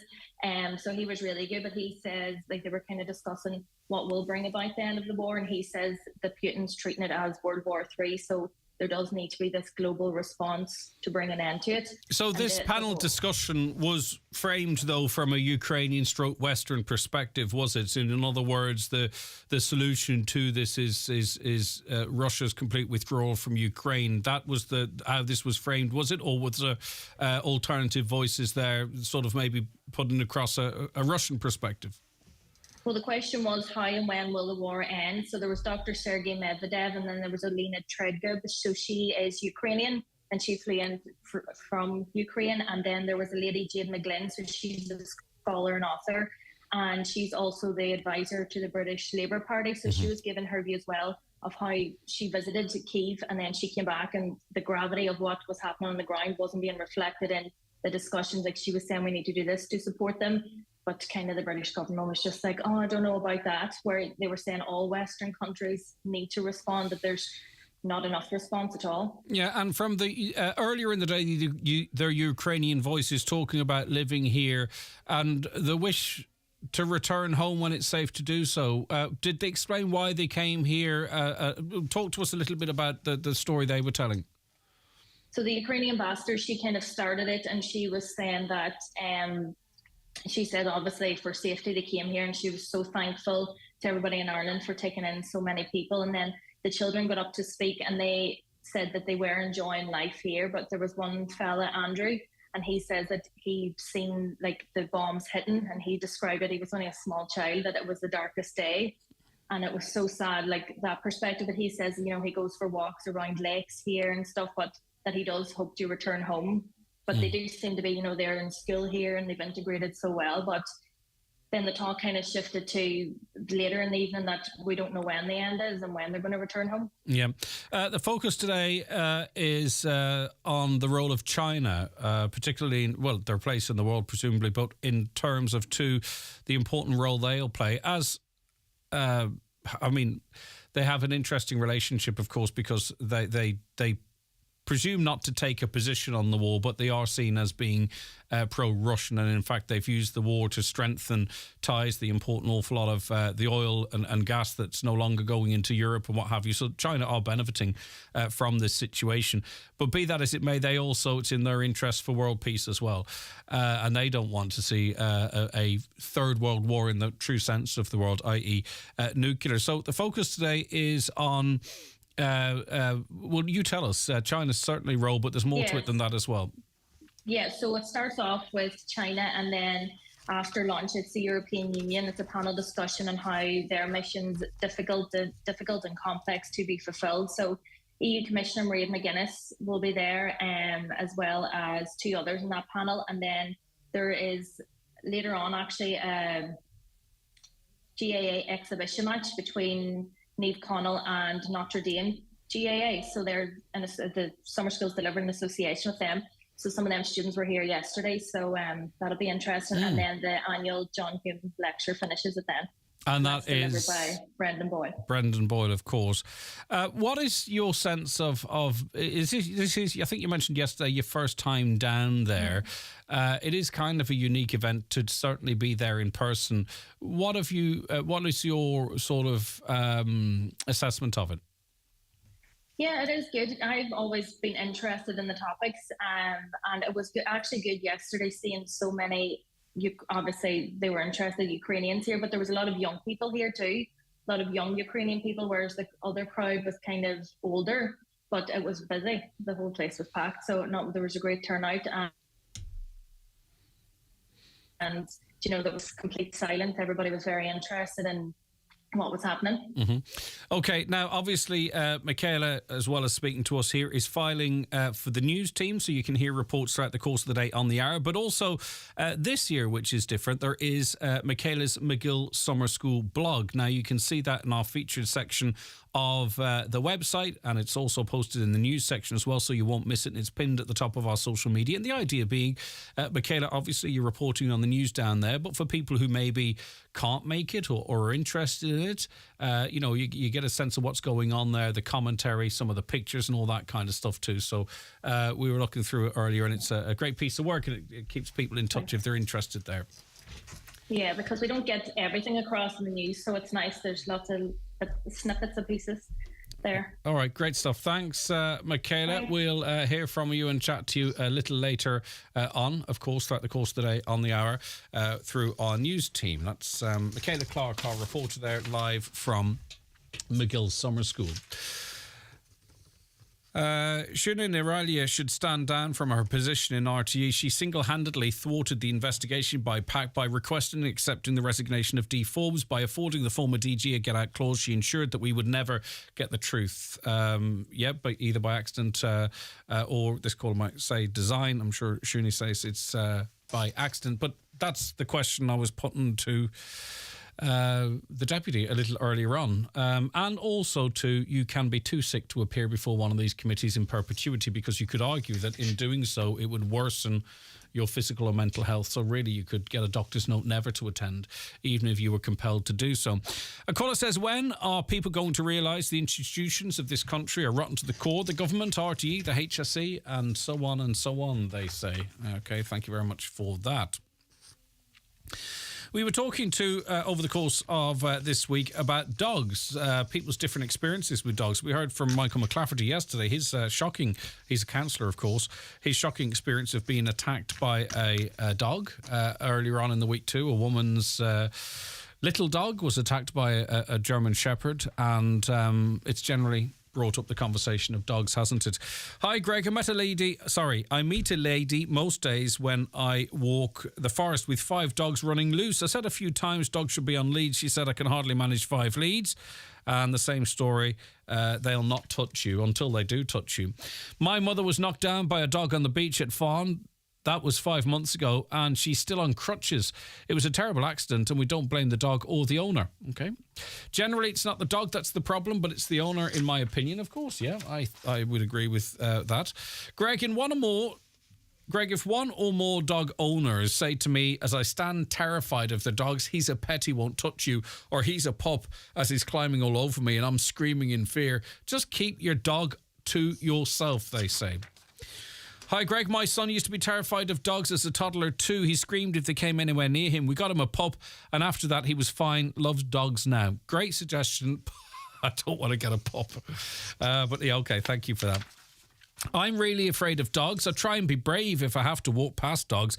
I do hate when dog owners tell you, don't worry, he won't touch you. Then once the dog bites you, the owner, once the dog bites you, the owner says, oh, they have never done that before. Yeah, it only takes the one first time. And also, too, some people have, and it put you off walking, some people have dogs, big dogs, that have collars that means they won't go past the boundary of their property, which is fine, so they won't come out onto the road when you're walking and attack you. But what you do see is they'll run to the boundary, barking their heads off, and you don't know that they can't get out until such time as you do know.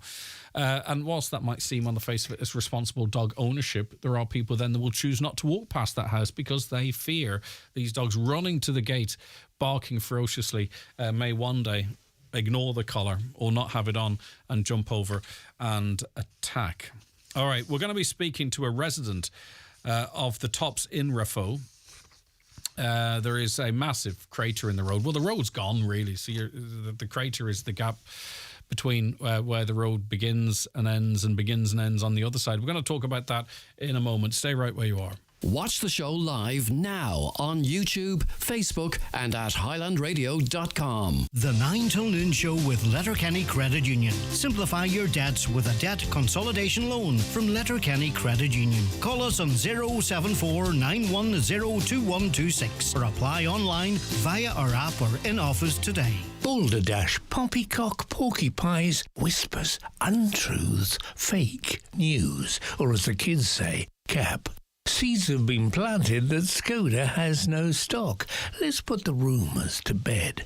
At Skoda, we have Scala, Superb, Octavia and the fully electric Enyaq, all in stock, ready for immediate delivery and to drive home today. Visit skoda.ie to see for yourself. Skoda.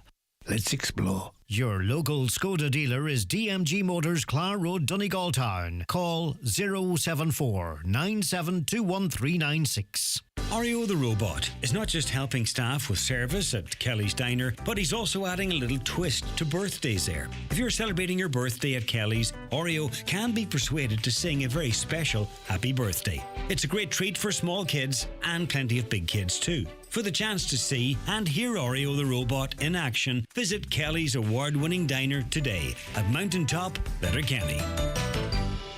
Enjoy all the thrills of Cullen's Funfair at Letterkenny Retail Park behind TK Maxx. Saturday the 12th until Sunday the 20th of August. 2 great ways to pay. Buy 20 tokens, get 5 free, or pay as you go. Open weeknights 6 p.m. till late, weekends 2:30 p.m. until late. And Wednesday the 16th of August, Carnival Crazy Night. All rides reduced from 6 p.m. until late. Do you have your ticket yet? €2,500 every Friday. Plus a chance to win big. 10,000 cash money. Get your ticket today. Go to highlandradio.com. Summer's just got better. Okay, now we're speaking to Seamus Lafferty, who lives at the Tops in Raphoe. You might remember the terrible floods on the 23rd of July. Pretty much in terms of forecasting, came out of nowhere.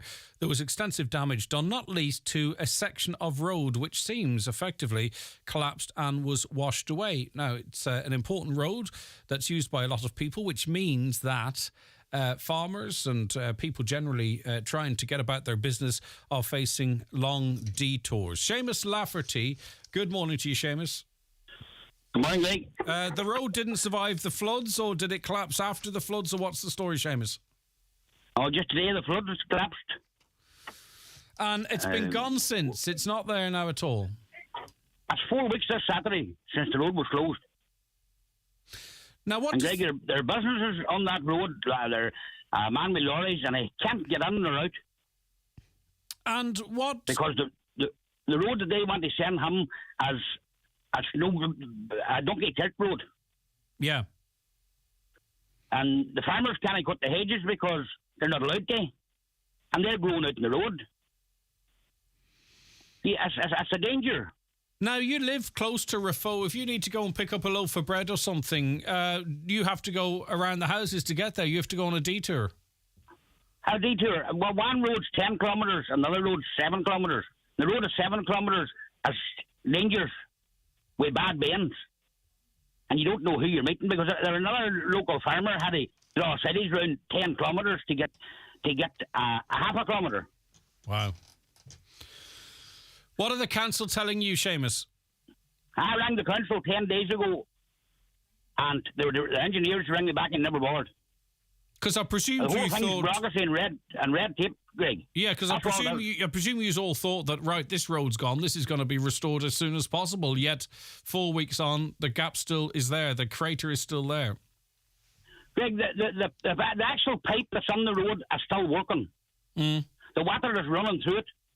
All we need is a window load of stones to fill the hole. And if they haven't the money to do it, fill the hole in the meantime till they get the money gathered up, wherever they get it out of, if they stop spending foolish money, they would have it, but whatever. But anyway, local residents have had enough. The thing is it's a crater, right, and it's deep, but engineering-wise, this is not a big job to repair, Seamus. No, it's not a big job to repair. Definitely not. And Greg, if a man's cattle broke out in the middle of the night and had dark, them cattle would be killed.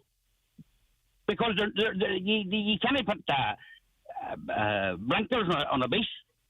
Yeah. You know, they'd walk into the hole, they'd be gone, they'd be dead. Yeah, okay. You're saying enough is enough now. You gave the council a month. Enough is enough. Yeah, okay. If they can't fill it in, throw us out the stuff and we'll try and get it filled. Mm-hmm. Yeah. And it has to be filled. It just has to be filled.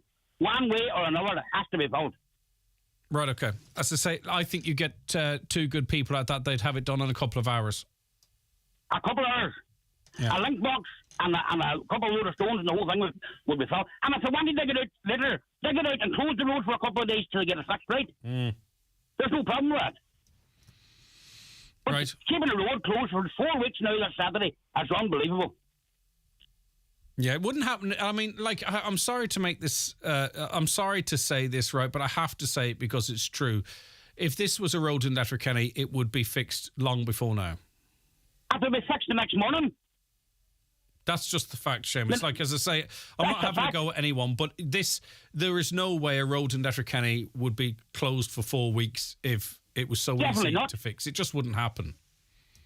That wouldn't happen. And the whole thing's down to bureaucracy and red tape. That's what it's down to. Okay. Throw us out. We're out in the country. Forget about it. Them boys are all right. They're not thinking of the businesses and everything else. Yeah. Like that man has to probably pay another man to park his lorries on a site. That's all down to cost. It's cost. The man's robbed by diesel. The price they had at the minute. Yep. And the farmers too. And the farmers drawing the farmers as well. Yep. All right. The man has to go his cattle down below my house. He has to go 10 miles or 10 kilometres round trip to bring them in one day there to get them tested. I employ a lorry man with a cattle lorry to bring them in to go round because they couldn't walk them up. Right. There's no way across. Well, listen, Seamus, hopefully the council are listening. Hopefully they get out today and sort this out. And if they do, and fair play to them if they can, if it's possible, we'll celebrate that and we'll give it as equal prominence tomorrow and say, well, listen, fair play to the council. They listen to the people and have sorted this out. Fingers crossed. They're normally pretty good, and hopefully now they can cut through a little bit of this red tape and get this road open for locals. Because as I say, and I'm sorry, if it was on the approach to Buncrana, or if it was on the approach to Letterkenny or to Donegal Town, it would be fixed long before. Now, one can't help but feel that's the case, and the people of Revo deserve the same treatment. So hopefully now they get out there while the weather's nice and dry and get that sorted for you, Seamus. Thanks, Greg. Take care. All right. And as I say, it's good people. There's good people in the council, and if they can, they will.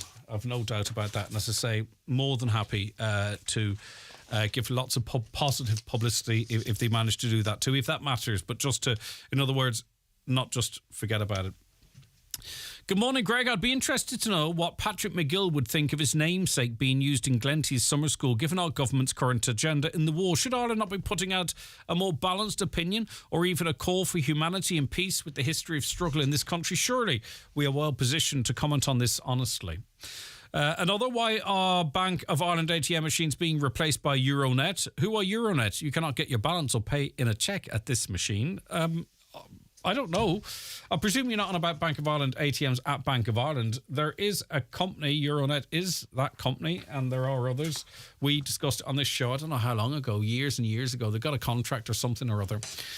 You'll know if you use a cash machine on the strip in Portugal that you'll be charged £2 or something like that, £4. I don't know what it is. It's that long since I've been there, but you will be charged to withdraw money. And there was a fear at that time that as we see more of these cash machines pop up in this country, that could be the norm here. I can't remember the exact details of who they took over or how that's working. Can dig it out, but you're probably going to see more of them. Right, okay. More comments, actually, we can go to. Hi, Greg and team. Just wondering, is it possible to get Donegal County Council to give an update in relation to the enhanced scheme when they expect the transitions to be completed? We are on the priority list to transition to the enhanced scheme, but it has been 6 weeks since the scheme opened. We submitted our request for information, which was requested on the 31st of July, on the same day, and I've had no response from them. I called DCC today to be told it was with the technical team and no date can be given as to when it would be processed. The opinion is that DCC are doing all they can, but yet we've been waiting so long. The delays are costing the homeowner just further anguish for homeowners, and it's not good enough. And we certainly can attempt to get an update or an answer to that question at the very least. But I think the Donegal County Council have their own frustrations with this new system in that they're dealing with another body as well, and the council have a reduced role in it, albeit an admin role, and they've got a lot of balls in the air. So, as I say, if we can get some sort of an update for you, we certainly will. It would be great to see Jim McGuinness back as the county manager. I think the team needs someone like him to pull them into shape. The players certainly wouldn't be dictating to him like they did with Paddy Carr, but people would need to be patient and allow him time to build the team up again and not expect to win the All-Ireland after a year or two. And that's it. And the last time he went in, wasn't it, with a 3-year plan? I believe it was. And I think any management team, be it Jim McGuinness or other, are going to have to be given space to build to where they want to be.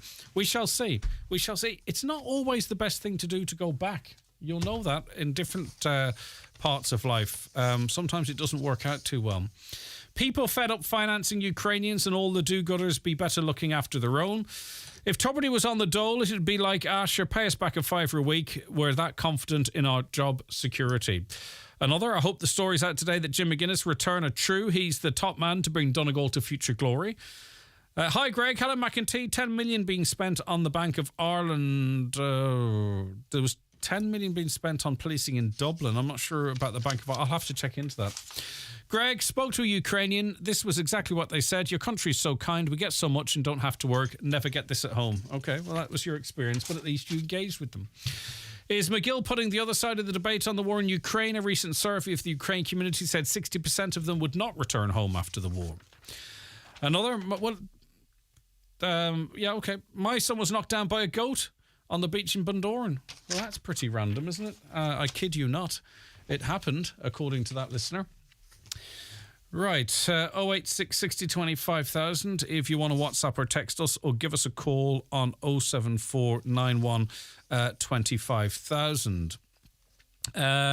Let's take a very quick break and then we're joined by our next guest in a moment.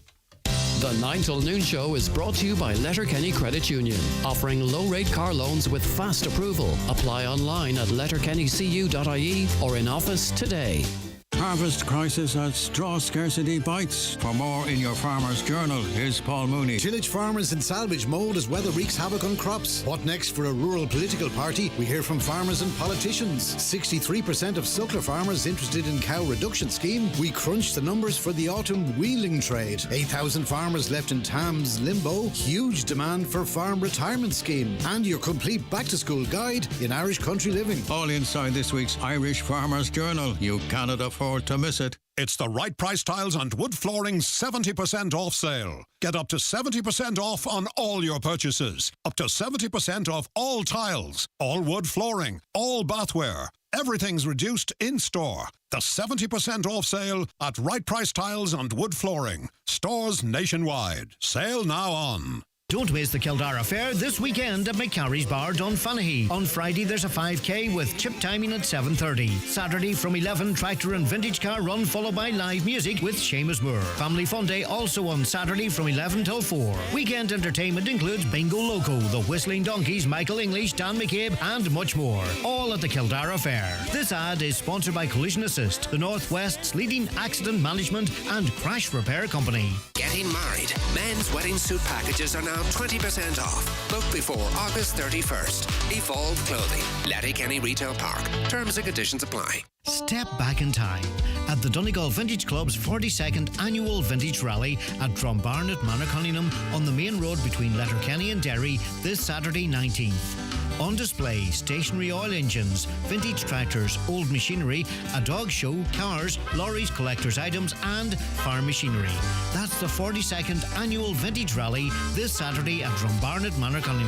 This ad is sponsored by Tully Tyres, the tyre specialist, Ballandrate, Lifford. Greg, dogs are a major problem on beaches. I had a confrontation with two people on a beach a few weeks ago. Their dog insisted on running at us. When I asked them to supervise their dog, she said, they're fine, they won't touch you. I'm afraid of dogs. I told them their dog should be on leads, and they ended up being very rude to us and said dogs didn't have to be on leads and that I should learn to respect dogs. Well, okay, well, how do you compete with that?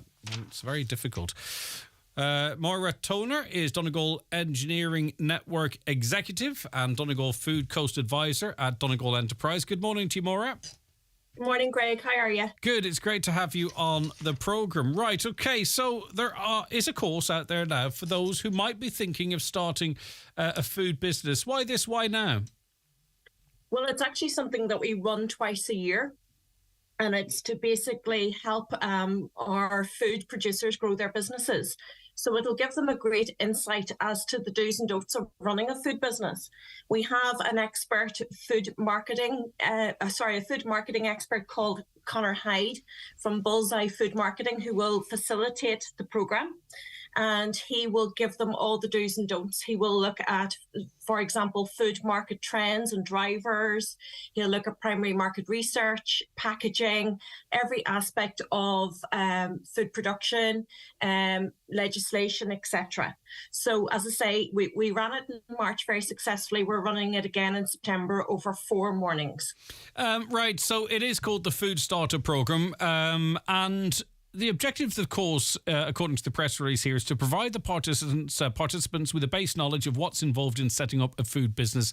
And I suppose and not being negative, but for some, is that a reality check in that they have an idea and through this process they might say, well, maybe now's not the right time for what exactly I'm planning, or they refine their plans. In other words, is there that level of encouragement and support and maybe reality check too? Absolutely. Indeed, we had a few participants in our March programme who decided when they realised, it's not just a matter of producing a product and a high quality product, but there's lots of other aspects to it as well. And indeed, some of them, having attended our course, realised, what, I'm not prepared for this. This was merely a hobby for me. I don't want to commit the time involved in producing an artisan product. But then there are others who entirely embraced it, enjoyed the experience, expanded their knowledge greatly. And one of our March participants has now been accepted onto the Super Value Food Academy. Which is fantastic indeed. And as well too, people might be experts at growing a certain food or cooking a certain food or creating a certain product, but that doesn't mean necessarily that they have the business acumen at that time to sort of commercialize this. So there's help in relation to that about, you can run a business. There are certain, like tax compliance, for an example. You will need a strategy over the next 6 months, 1 year, 2 years. That kind of stuff people can get some help with. Absolutely. Now, the course does assume that, the participants have some general business knowledge. It won't go into the tax aspect. We have other courses to help them with that, such as your Start Your Own Business program. This is specifically a food focus.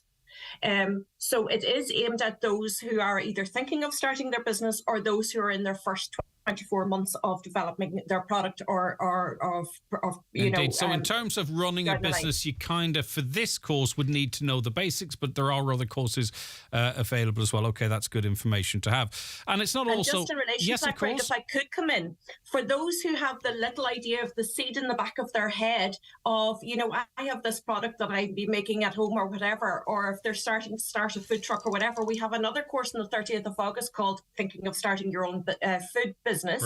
And it's on an afternoon of the 30th of August over 3 hours, and that will be led by James Burke, who is also a food expert. So that's for those who have just the idea at the back of their head, whereas the Food Starter Programme is more for those who are a little bit further down the line. Yes, of course. And this is not always about opening a business as such in terms of, customer facing, because people produce products to offer to third parties to sell.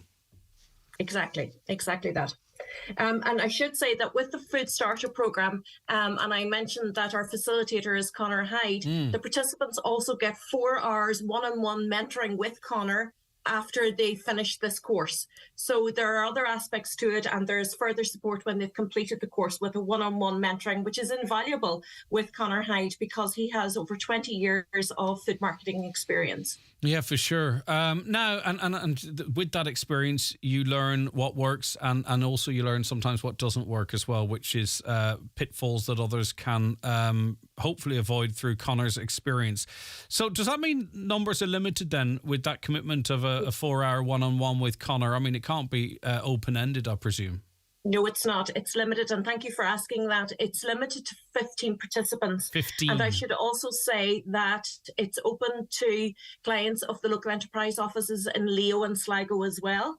So, we have already got people registered. So if anyone is interested, I'd recommend that they get onto our website straight away. It's localenterprise.ie/Donegal and register their interest immediately, because once we reach capacity of 15 participants, we will be taking it down and it will be fully booked. Yeah, okay. So just in case, and I hope it didn't, but just in case there was any confusion, you must already understand the basics of setting up a business, such as tax compliance rules, creating a business plan, etc. You must already have those tools at your disposal, either very early in your new business or really ready to sort of almost go. That really is the people that you're talking to, isn't it, Maura? Exactly. That's it. Absolutely. You talked there about another course, just by the chance. If people want to get more details about other courses that are available, not just the two we mentioned, because there are a lot of them, and maybe they're not there now, but they'll be launched into the future shortly, that sort of a way. Where's the best place for people to go? I mean, obviously you can always ring or email, you can always email, and the email address actually we'll give out. But how do people stay in touch with the work of Donegal Enterprise and Leo? So what you should do is go to our website, localenterprise.ie/Donegal. Register for our mailing list. We send out very regular MailChimps as to what we're doing and the courses that we offer, the supports we have. Always feel free to pick up the phone. Myself or my colleagues are always at the end of the phone to provide advice on the courses. But there's a full schedule of upcoming events on the training tab on our website. Yep, okay. And often with our Business Matters podcast, the support of the organisations you've mentioned and others often come into the conversation, and people see them as invaluable. Maura, thank you very much for your time. Maura Tona there, Donegal Engineer, Network Executive and Donegal Food Coast Advisor at Donegal Enterprise. Sharon's watching the show. Good morning, Sharon. She says, Greg, you said, I kid you not, about a person getting knocked over by a goat. Did I? Sorry, Sharon. I want to say good morning to Michael, Paul, John, Annie, Felmy, all watching the show live across our social media. You can do so yourself whenever you like by going on to YouTube, Highland Radio Ireland, on your smart TV or Fire Stick or your tablet, laptop, whatever. And also you can watch us on Facebook, Highland Hub, Highland Radio News and Sport. And there's also a watch live button for you to watch in browser on our website. Evelyn's with us now. Hiya, Evelyn. How's it going, Greg? I'm all right. So, okay, are you affected by this missing section of road at the Tops? Yeah, well, I was reared on this road, and now I come out and visit my family. So I have, what Seamus was saying, we have to go around other roads. But Raphoe was meant to be a heritage town. Yep. Now, we live on the road heading to the Stone Circle. Now, this is meant to be a heritage part of Raphoe. Mm-hmm. So, nobody seems to help to push to get this road sorted out. Right, so it's for tourist access as well then, as well as the practical stuff we've been talking about already, Evelyn? Yes, with Seamus, because we're chatting to Seamus Lafferty there. Now, I was heading out the road here, out now with a member of my family, and Seamus come on, I was listening to him. I actually passed 3 motorbikes. Wow. Heading from the Stone Circle. Is that road suitable? Because it's not a massive road that's been washed away here now, but so I can only imagine the alternative routes are longer and not as good as the established route. Yeah, but you imagine you're a foreigner and you come and watching a sat-nav. That's going to bring you out that main road that's bringing you to the Stone Circle, Yeah, Greg. I get you. Okay. So, now, I know a relative of my family about a couple of days ago met people and he had to direct them around the other roads. Mm-hmm. But I know the council has signs up now, to take these other routes. But I think it's very unfair, especially we're meant to be a heritage town. Yep, city, somewhat So there's described as the nobody smallest pushing to city try. in Europe. Yep. Okay, listen, we're appealing to the council to get on this as soon as possible. It's not a big job, Evelyn. If the will is there, it can be done. And as you say, it's not just for practical reasons, although tourism is practical, don't get me wrong, but you know yourself what I'm Greg, saying. Yeah. I've been reared out here at the Tops. Okay. This is my family home. Mm-hmm. And like we'd have been sitting here, and our house was just before you turn off to go to the Stone Circle. Now, people stopped by us. They were all foreigners, buses, people in their own vehicles, you know, stopping at my home, asking for directions. Yeah. You know, and it's only down around the corner, and you turn right. Unless you're up to the Stone Circle, you're going to the Department of Agriculture. I get That's where the Stone Circle is. Mm-hmm. So the road is closed on the other side of us. Yes. So these people cannot use it as well as ourselves. Right. Okay. All right, Evelyn. Listen, you've added another strong thread to the argument that this needs to be fixed as soon as is possible. Yeah. Thanks for your time. That's why I come on, and Seamus did speak well now, but I did think that people need to know it's a heritage town. We need help. Yep. Okay. Well done, Evelyn. You did equally as good. Thank you so very much indeed. Caller says, fair play to Seamus, well done, a voice for the community. Another, what are the councillors in the area doing about it? I did see some quotes from Councillor Frank McBurty commenting on that. Regarding dogs, 80% of canine aggression is fear-based, meaning the dog is afraid of people, dogs or both. If they're on a lead, they aren't able to run away, so are left with no option to bark in an attempt to make the scary thing go away. That comes in from Andy of Venture Dog Training in Ballybofey. Well, Andy, maybe we could have a chat with you. Why would emigrants or refugees leave Ireland when they're getting everything for free? Meanwhile, we have another flight of the Earls with our own young people leaving the country in their droves as they can't afford to live here anymore. Yes, they are, and they're emigrating to live in another country where there will be homeless people, where there will be hospital waiting lists, where there will be shortages for GPs, and it's great, and they should be able to do so, and hopefully they're going over and they'll work and contribute. But my point is that emigration is fine if you want to go and experience life. We don't want to see the young people leaving, but they are going somewhere else. They are fleeing Ireland because they don't think it can offer them the future that they need, and going to another country to go and live there and make their life there. There's a little irony in your comment, and I hope you don't think I'm having a go. I'm just teasing it all out here. You're right, Greg. Never go back. Jim got his All-Ireland. Why would he go through all that again? Well, you see, even if he can only ever achieve what he's already achieved, can't he? I just think I actually think this world has changed dramatically since Jim McGuinness was last in charge of Donegal. And I think it'll be interesting to see if he does come back, if he's fully prepared for the analysis, the scrutiny, the online commentary that perhaps wouldn't have been there during his last term. And I know it's not that long ago, but this world has changed and this country has changed drastically since then. I don't know. I hope he's got his eyes open to it anyway, and I'm not for a second discouraging him. I hope Jimmy McGuinness doesn't return to managing Donegal. While we revel in the 2002 All-Ireland victory, he destroyed the game with his blanket defence tactic. Other teams used this to their advantage, but the game's become unwatchable. Thankfully, the old style's returning and Lonmay remains so. Can you attribute that really to Jim McGuinness? I don't know. All right, okay. Kevin McKinney is SIPTU representative for Donegal firefighters. This off the back, we've invited Kevin on off the back of news that industrial action by retained firefighters in a dispute over paying conditions is suspended from midday following talks at the Workplace Relations Commission. Right, we've been here before, Kevin, but what happened at the Workplace Relations Commission that's given rise to this suspension? Well, good morning, Greg, and to your viewers. Basically, the negotiating committee met last night, or met yesterday, and talks continued through until probably about 1:22 this morning.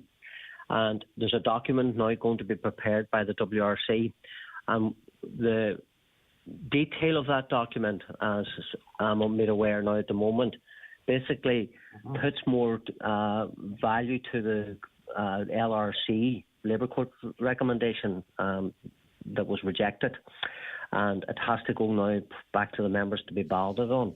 One of the proposals is a firefighter on an annual retainer of 8,870 would see it rise to 11,769. Now, on the face of it, that's significant. That's almost a 33% rise. but it doesn't give any certainty in terms of going to apply for a mortgage or being able to sustain a family or having to rely on someone very close to the fire station working with you to allow you to do this job. As I say, on the face of it, it looks like, well, who's going to refuse a 33% increase? But from the firefighters I've been speaking to, that doesn't really improve a lot of the concerns that they had. They'll just quit anyway. Well, I suppose when you look at 33% of nothing, it's not 33% of nothing. It's not an increase. When you look at what the firefighters receive heretofore, it's 99 cents an hour for their on-call element, for being on call 24/7, 365 days a year, and with minimum time off. And because you can't recruit, it even puts huge pressure on the existing workforce. So 99 cents, that offer put it up to 135. That's the real terms. And when you look at what they get and what they're expected to do, it's not value for money. And when you look at the situation for the last number of years, but maybe the last 10, 15 years, the service is no longer fit for purpose. And when you look at the 2.5 kilometres that people have to reside in, work in, and so forth, and employers now not wishing to let firemen off to attend incidents, that's very, very difficult. And if you look at the fire service as a whole across the country, we can't recruit. Yeah, the problem is too, like, there's such a head of steam up at the moment. I maybe I'm reading the room wrong. I can't see why firefighters would accept that, because, as I say, it doesn't go anywhere near what the ones I've been speaking to need to stay in the business and to retain it, because, you know, to retain it as its future. You don't want to, of course, predetermine the outcome of a ballot, but I'm hardly going to accept this at this point now, after all these weeks of hardship and standing out campaigning. This doesn't go far enough, increasing one's wage from 99 cent to what, 132 per hour? But that was under the Labour Court recommendation. And I think the Labour Court didn't grasp the entire situation. Do you think retained firefighters will accept this?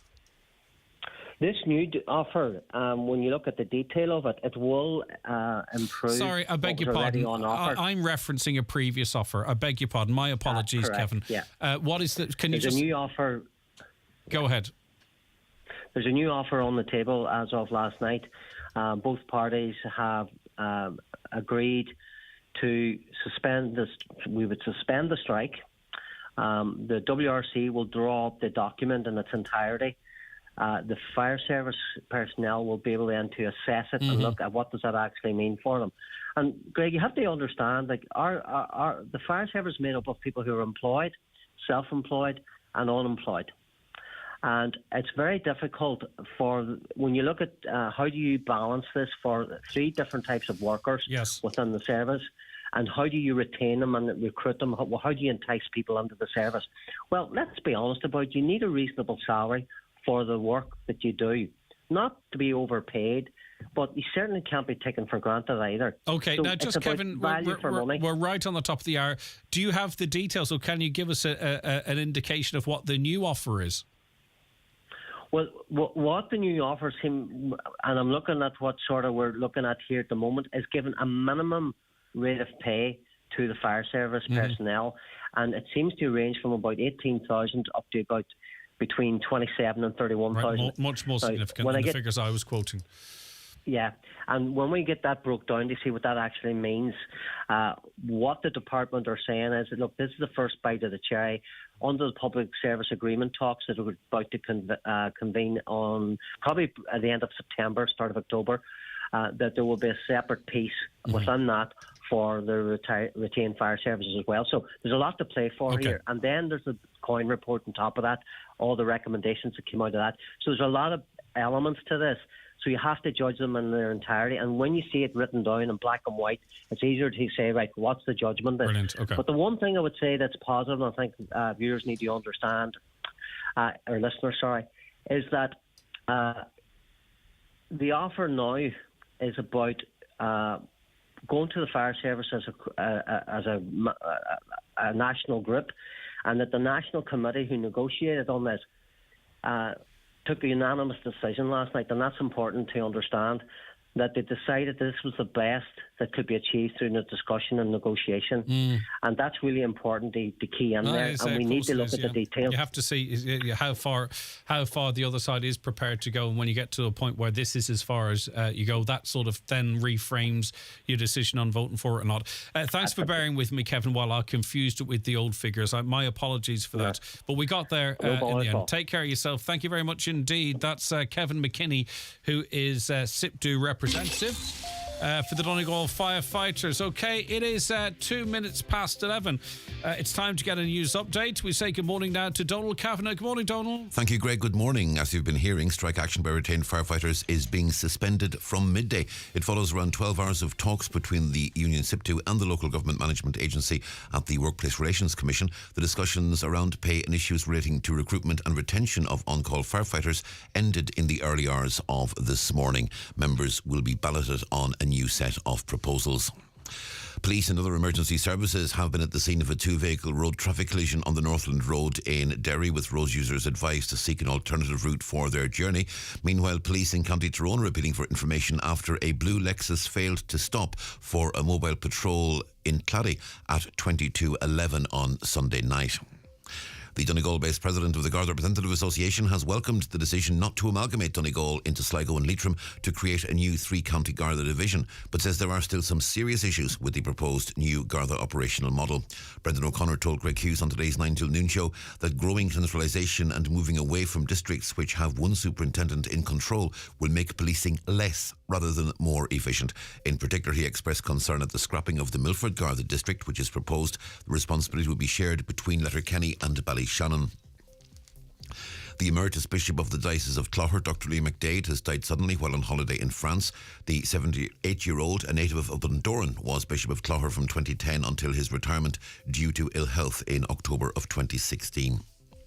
Irish Water is warning of possible supply interruptions in Glenfin and surrounding areas as work is carried out to repair a burst water main. The works are set to last until 2 o'clock this afternoon. And it's been confirmed that the broadcaster and interviewer Michael Parkinson has died at the age of 88. He was renowned as one of the best interviewers of his generation. And we're back with news headlines again at 12 noon. All right, Donald, thank you very much indeed. Back with more after the break. The 9 till noon show is brought to you by Letterkenny Credit Union, with monster loans available up to €60,000 for all occasions. Visit letterkennycu.ie. Do your little ones have jam-packed schedules? Kit them out at Dunnes Stores with a uniform that can keep up. Get joggers that will survive PE on the muddy pitches from just €5, and sweatshirts that will breeze through messy art projects from just €3.75. Pick up a comfy knitted school jumper from just €3.75 and a 3-pack of playproof polos from just €5. Back to school at Dunnes Stores for little ones with big schedules. Shop in-store and online now. Terms and conditions apply.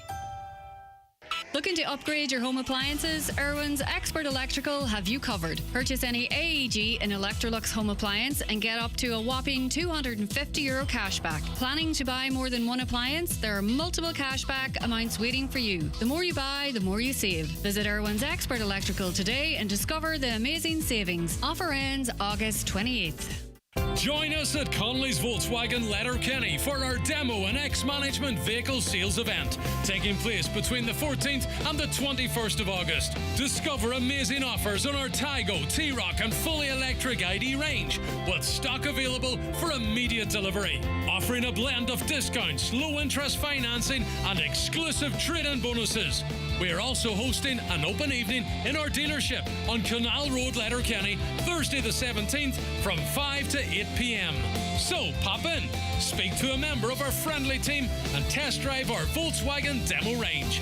Call us today on 07491 2233 or see conleys.ie.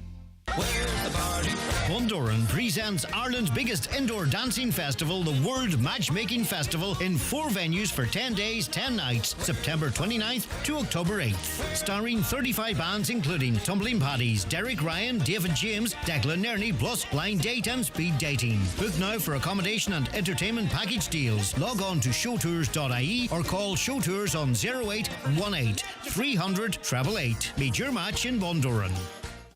It's the big brand sale at Super Value, and there's great special offers like selected Nestle and Kellogg cereals now half price, selected goodies like Cadbury large bars and O'Donnell's sharing crisps, any 3 for €5, and money off vouchers every week on the app. So don't miss our big brand sale and pop in store or online for great savings at Super Value.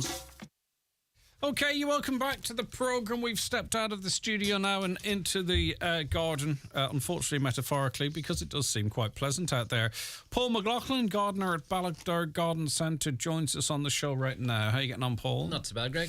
How are you keeping? Oh, very good, very good. Busy, busy. Right, we're on the midst of our second summer, 2 decent days, but it's a funny one. I think since that spell in June, where there was talk of hosepipe bans, if you don't mind, because it didn't rain for half an hour, we haven't really had a consecutive spell of decent weather. Certainly weather for going outside. I'm not sure for gardening. Yes, no, absolutely not. I don't think there was actually in the last month hardly. There was hardly a day where it didn't rain at some point in the day. You know, because it's you have to feel sorry for farmers at the minute, not trying to get crops and stuff gathered. Yeah, for sure. Yeah, and some of them are cut, and now they're getting bogged into the field, and new growth coming, and it's going to have a knock-on effect. In terms of growth, has this been a good summer for growth? It's been a good enough summer for growth, all right. Like grass. So you're getting the colours and stuff. Still, exactly. Yeah, you're getting the colours, but you haven't the degree of sunshine you really need to get the proper flowers out, if you know what I mean. But plants are growing quite well, but like I say, they're not been on as good as shows maybe they would other years. Yeah, for sure. I mean, that's obvious because the conditions just haven't been perfect. Now, it's going to vary depending on where you're listening to us. The Northwest is a whole batch of microclimates. But there's still plenty we can be doing on these better days. Watering, feeding, weeding. Yes, absolutely. It's nice to get, because we've been sort of out of the garden for the summer this year to a large extent. Once you get an opportunity, it's nice to get out, and there is plenty to be doing. And if you look around, like, the plenty of tidying to be done and stuff like that. Like, just, you get in the stage of the year now where maybe some of your flowering plants are getting a wee bit leggy and a wee bit sort of untidy just through the season. So we trim at this time of the year can actually help extend the life of it. So how do you do that?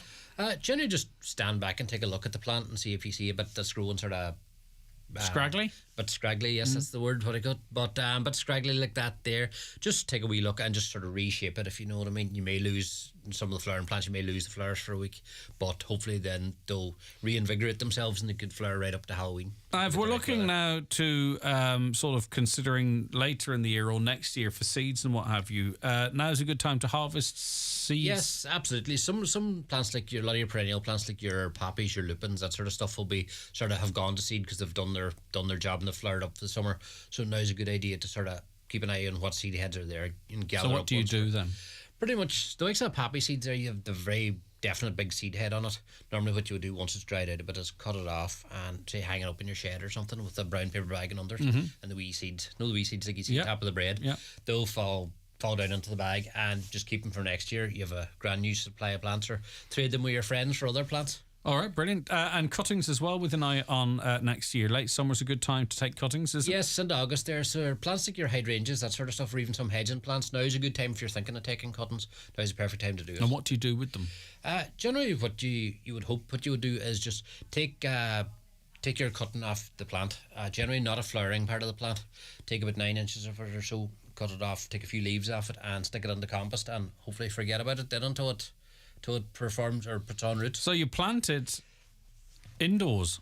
No, I would plant it in pots indoors. You can make sort of mini greenhouse around it, but a lot of sort of cold weather plants like hedging plants that you can actually just sort of leave at the back of the shed or something like that. Right, brilliant, okay. Fruit and veg, it's still some people, you've got your spuds out because we ate some of them, others haven't yet. There's other stuff starting to ripen and come to fruition. Yeah, pretty much. It's still a good harvesting time. I think we have down there at the moment plenty coming on there with tomatoes and stuff are actually starting to redden up now because there's been low levels of sunshine this year, so they've been very late of actually sort of ripening, if you know what I mean. But they're starting to come now, so we've a right glut of them at the minute. Yeah, and what is the situation with spuds? There's a period of time, we're in the midst of it now, are we? I mean, some are still have yet to ripen a little bit. Yeah, pretty much. Your early potatoes, sort of your queens and home guards, first and second earlies, are pretty much, they'll be ready from the middle of July. Yep. Then your main crops, the pinks and that sort of stuff, will be ready generally from about the middle of August or so. So we're sort of in transition period now. We'll be going sort of from the early potatoes down towards the main crop ones. Should we have one eye on our last cut of the year in terms of the lawns at the moment, or should it just keep going as we were throughout the summer so far? You would be hopeful that there'd be still a few cuts to go. Yeah. If you know what I mean. Generally, if you get the right September, you can be cutting right up into October. So I would say just keep an eye. If you think the lawn's suffering a wee bit or suffering from stress a wee bit, just click the blades a wee bit higher and just let it sort of recover a bit better rather than scalp it down onto the ground. And if you, whether you do or don't have your own garden or your own flowers, now's a good time to go and look at other people's before the end of the summer holidays. Absolutely. It's a great time to actually just, for the last few weeks of the school holidays or whatever, Blake's was in Glenveigh there a couple of weeks ago and it's looking brilliant. Yeah. Also, it's places like that, Oakfield over there, but it's great to go to these places, and whereas they're sort of done on a grand scale, you can get sort of wee snippets of it or anything else. You can sort of apply it to your own garden, get inspiration that way. Yeah. Now, when you say snippets, you're not suggesting people go and start snipping the it has been done. I've seen it been done before. People snipping away. All right. A caller wants to know: are there any disadvantages to using a stone or slate or gravel mulch on beds to stop weeds? People generally use this gravel like that. There, sort of it cuts down on maintenance. And that once you use a proper ground cover, and other, some people use like black polythene sheeting. But as I said to you last week, was it, or the week before, I used that and put stones on top of it, and it's as weedy as it's ever been. Yes. The weeds are just growing amongst the stones. Now, they're not rooted, and they're very easy pulled. Yeah. But I was away from the house for a while, and couldn't believe that even with, like, in other words, there's no such thing as no maintenance. No such thing as no maintenance. There's no such thing as a no maintenance garden. They might be easy to pull, but you're going to get weeds still. Oh, absolutely, you're going to get weeds. But I suppose it sort of aesthetically it looks a bit better. And like you say, there is the ease of pulling the weeds. Whereas if you have a weed that is formed down into the soil, it can be very hard to remove. Yeah, for sure. So, but generally, if you use the proper ground cover, if you use just black polythene, that stops water passing through it. So it can be problematic. But if you use the proper ground cover, they're not much. Right. Could Paul suggest to me plants and shrubs that would grow in a rocky area that's shaded by trees, plants that spread and don't need a lot of maintenance, please? Yeah, rocky area and shaded. So you're going to have to keep an eye on that through the summer months until they establish that they're getting enough water, basically, because rocky ground tends to drain very quickly. But someone like Cotoneaster, Vinca, the Rubus tricolor there, or even sort of the perennial geranium would all work quite well in them areas. Our garden is 3 years old and was professionally landscaped 2 years ago. The problem I'm having, though, is that the lawn is very wet and never seems to dry out. In one corner, after heavy rain, a pond forms and lasts for days. What's the best way to tackle this problem and improve drainage? And is drainage, there's clearly a drainage issue there. Clearly. Chances are if water's collecting at a certain point, it's maybe while the garden was professionally landscaped, maybe it was drained at that stage, and maybe someone's happened, one of the drains like it's crushed or something. See, water will find its level too. Oh, absolutely. So the best thing to do would be sort of, if it has been drained, check the drains and make sure that they're working. If it hasn't been drained, obviously just sort of spend a while in a damp period and actually study it a bit and see where the water is sort of emanating from. But what would you? Yeah, I mean, it's either let the water away or divert it from there in the first place. There's no other real options. It is going to be a bit of work, is it? Absolutely. I see. It's funny. We've sort of two things on the go. You have like your sort of rural gardens where it's not actually that hard to drain because it's very easy to get an exit point for it and a shop or something like that.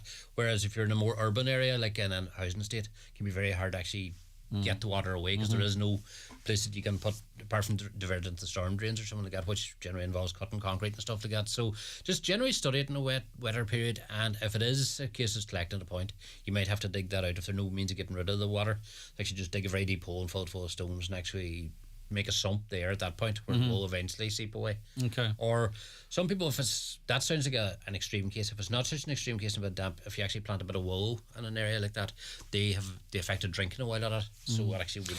But in this case, it seems it's going to take a professional solution, would you say, unless the person is incredibly handy. Yes, I would fear so, all right. But once again, maybe drains there that are simply just blocked. It would also be interesting to see where their gutter water and stuff is going as well. Yes, absolutely. I've been gardening a long time and I've seen pipes go in a lot of different directions where they naturally shouldn't be. If you know so what I your mean. roof is gathering water, potentially pumping into the garden. I'm not saying it's the case here, quite possibly. You know, but no, I'd say it's generally a lot of thing. What happens as well is people, the very big machines now, diggers and stuff, leveling gardens and big and over the top of the thing, they have the effect of compacting. There's no subtlety there with them, is there? No, often? exactly. Okay. What bulbs or plants should I plant coming into September?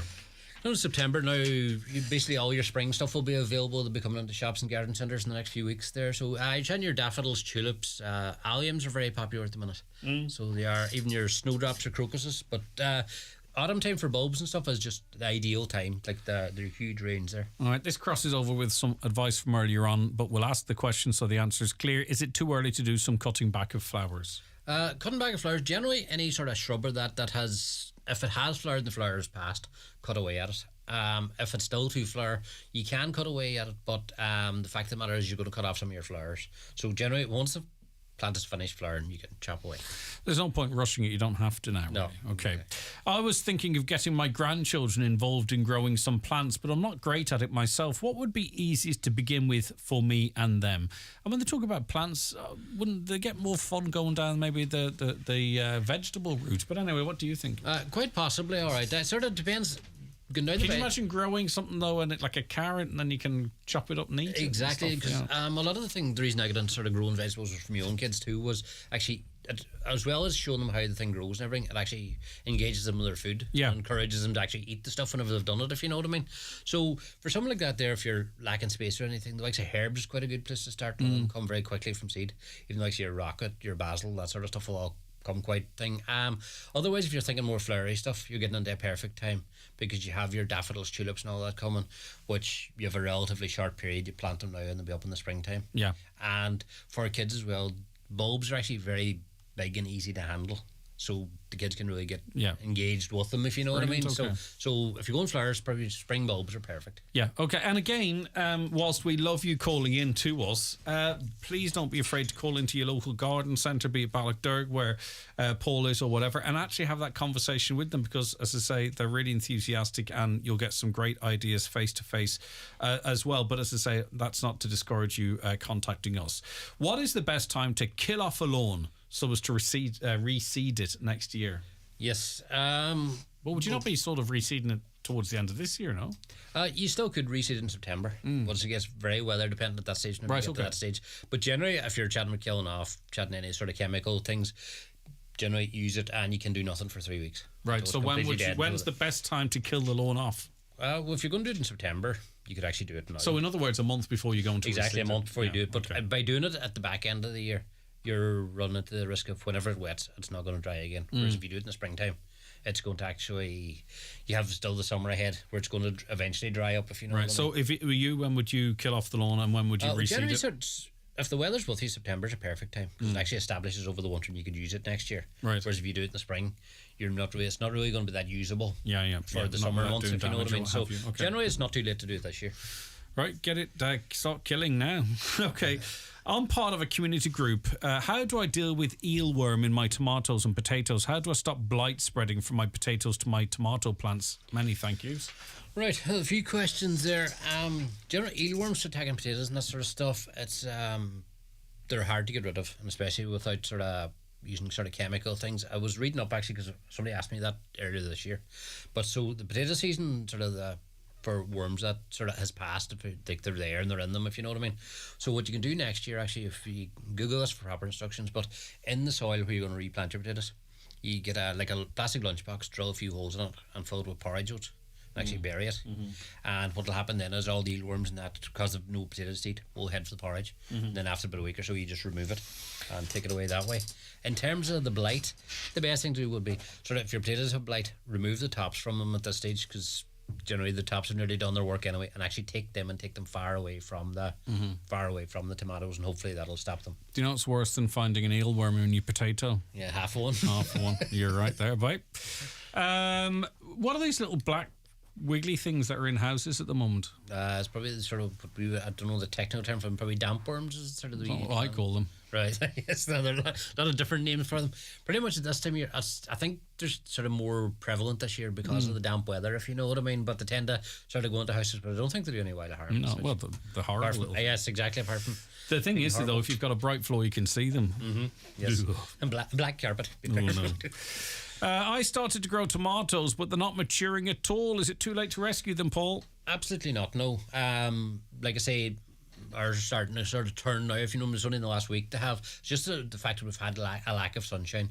At this stage of the year, pretty much the leaves have done their work. So you could strip like 50% of the leaves off it, which will have the effect of letting the sunlight at the tomatoes themselves. In terms of, if they're mature enough and big enough, what you can do is actually bring them in, put them in a sunny windowsill, and they'll continue to ripen there. Right, okay. I think this is our last one we've time for. I've planted apple trees. Do I pull back grass around the root, or do I put grass cuttings on them to feed them?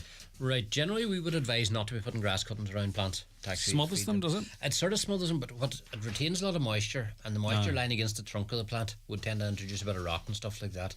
So what it would tend to do is sort of like mark a ring around the tree and remove it. And you could use something like bark mulch or that sort of stuff around it. Listen, I'll stay with the apples just briefly. A lot of my small apples have fallen off. Should I leave them to create compost and rot away and feed the birds, or should I lift them?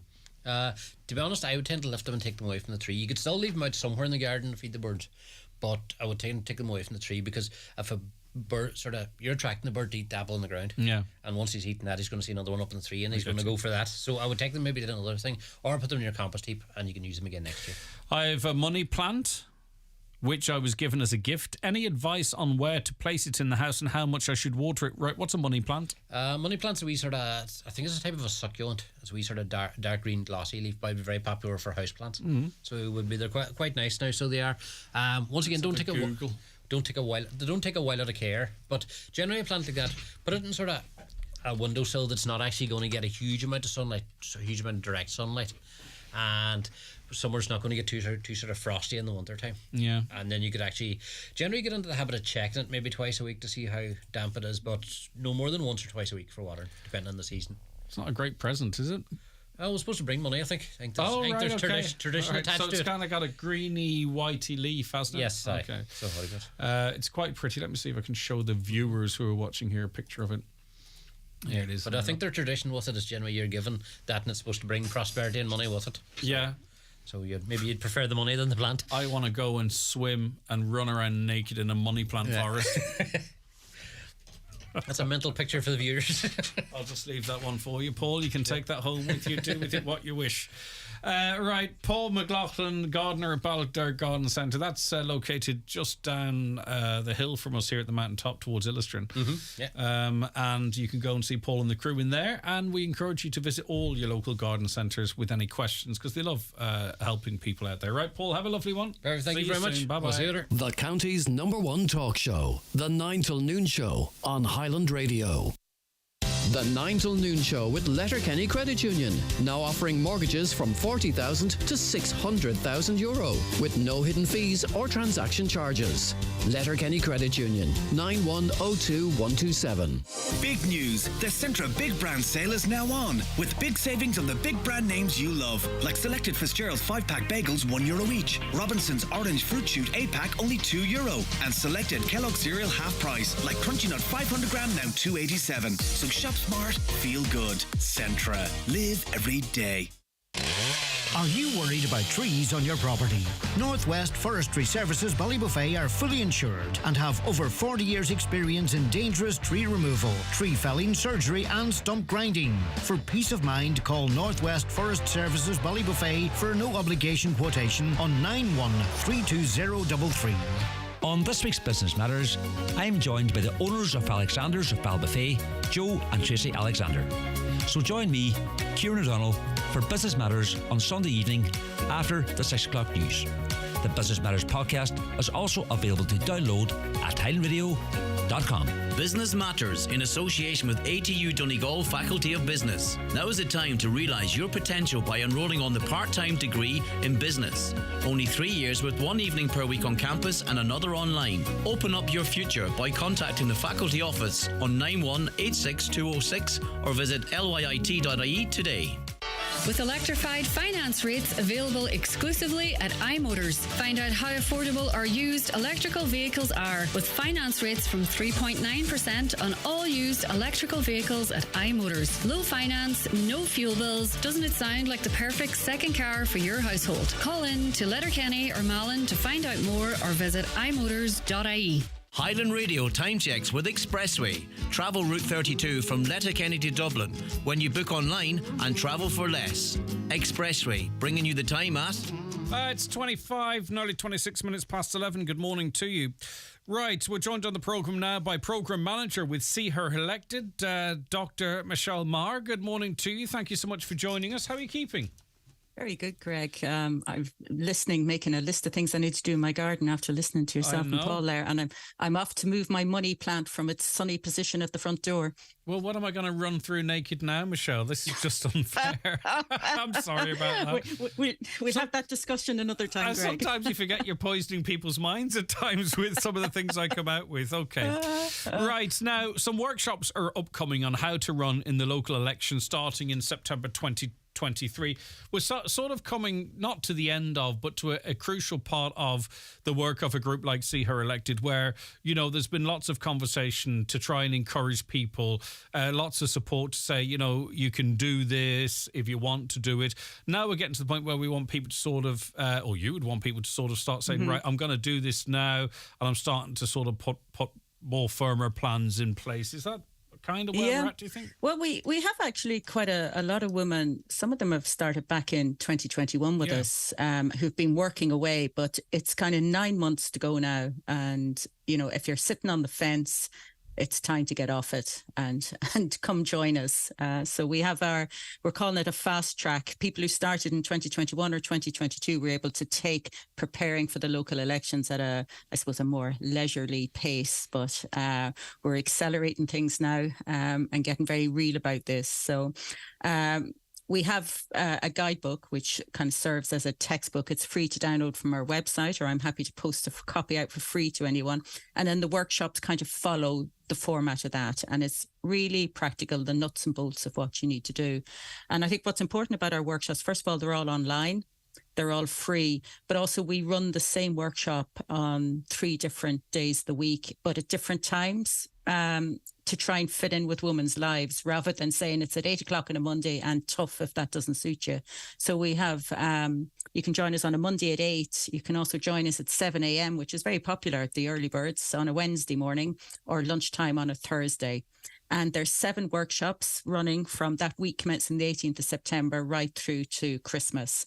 And then after that, we're going to keep together online in a more kind of clinic format. But there's constant support from See Her Elected, from anyone who's thinking of doing this, but also for the women who are going to get behind them.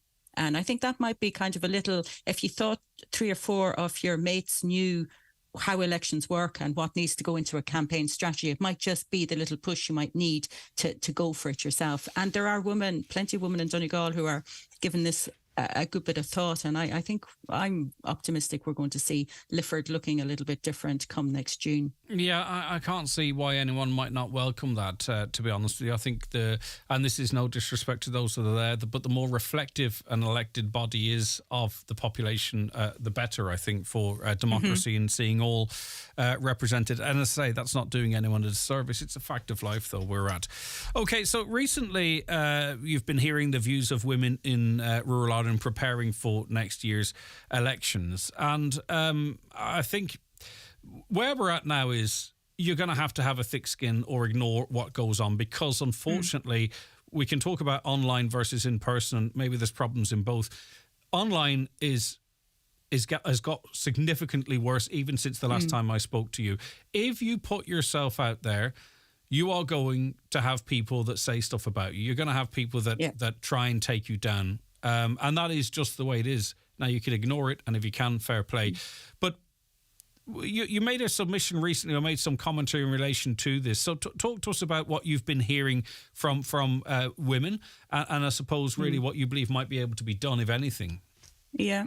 Well, I suppose the catalyst for this was the Cancurla up in Big Smoke in Dublin. Sean O'Farrell, he invited female TDs in January just to have a talk about the rising level of threats they receive. And out of that, they decided to put together a task force. And the purpose of this task force is to submit formal proposals on how to tackle abuse and to make sure women aren't discouraged from putting themselves forward for election. Now, to be honest with you, Greg, there's part of me when I hear about a task force or a report being commissioned goes, oh, for God's sakes, like stop talking. I think we should be on the streets about this. But, look, we all have to start somewhere. But I felt that this task force, it was really important that the voices of women in rural Ireland who are preparing for the local elections, so that this wasn't all about national politicians and high-profile politicians, that the women in rural Ireland got to a say in this as well. So we did a survey of the women that we're supporting to run, and they had some really interesting things to say. And I suppose the first thing is women don't see it as an absolute deterrent. So they have those thick skins, and actually part of the abuse that you read about and hear about almost hardens the resolve of women, because they know that a lot of the perpetrators that are sitting there anonymously behind their keyboards are people who think women have no place in politics. And the women of the Northwest are to the fore in this. It's almost a catalyst, because they know if they don't run, nothing is ever going to change. And it wasn't, only about half of them had experienced something that they would categorize as harassment or abuse. A lot of it was very insidious, the stuff that's kind of hard to call out. And it's happened to me, and I'm sure to every woman who's listening here, kind of things like not using your name. I, as a 50-something-year-old, still have to grit my teeth if somebody calls me girl or girline. And it happens, And what that's doing, I think, is an attempt to trivialize the contribution that you're going to make. But women talked about, being shouted at, being told to leave politics to men, kind of saying, what would you be doing in politics? It isn't fair to your kids. Or if they did say at a political party meeting that they were interested in being considered for the candidate and they intended putting themselves forward at the selection convention, you had the male elected councillor and a few acolytes kind of casually approaching them outside and saying, are you sure now? Because you could be splitting the vote and maybe you should just leave it to us. And, this kind of insidious stuff. But there was also, of course, emails, phone calls with anything from inappropriate to intimidating I think, messaging. I don't know when we'll come to this point, Michelle, because, we're talking about what people experience or expect to experience in politics, women.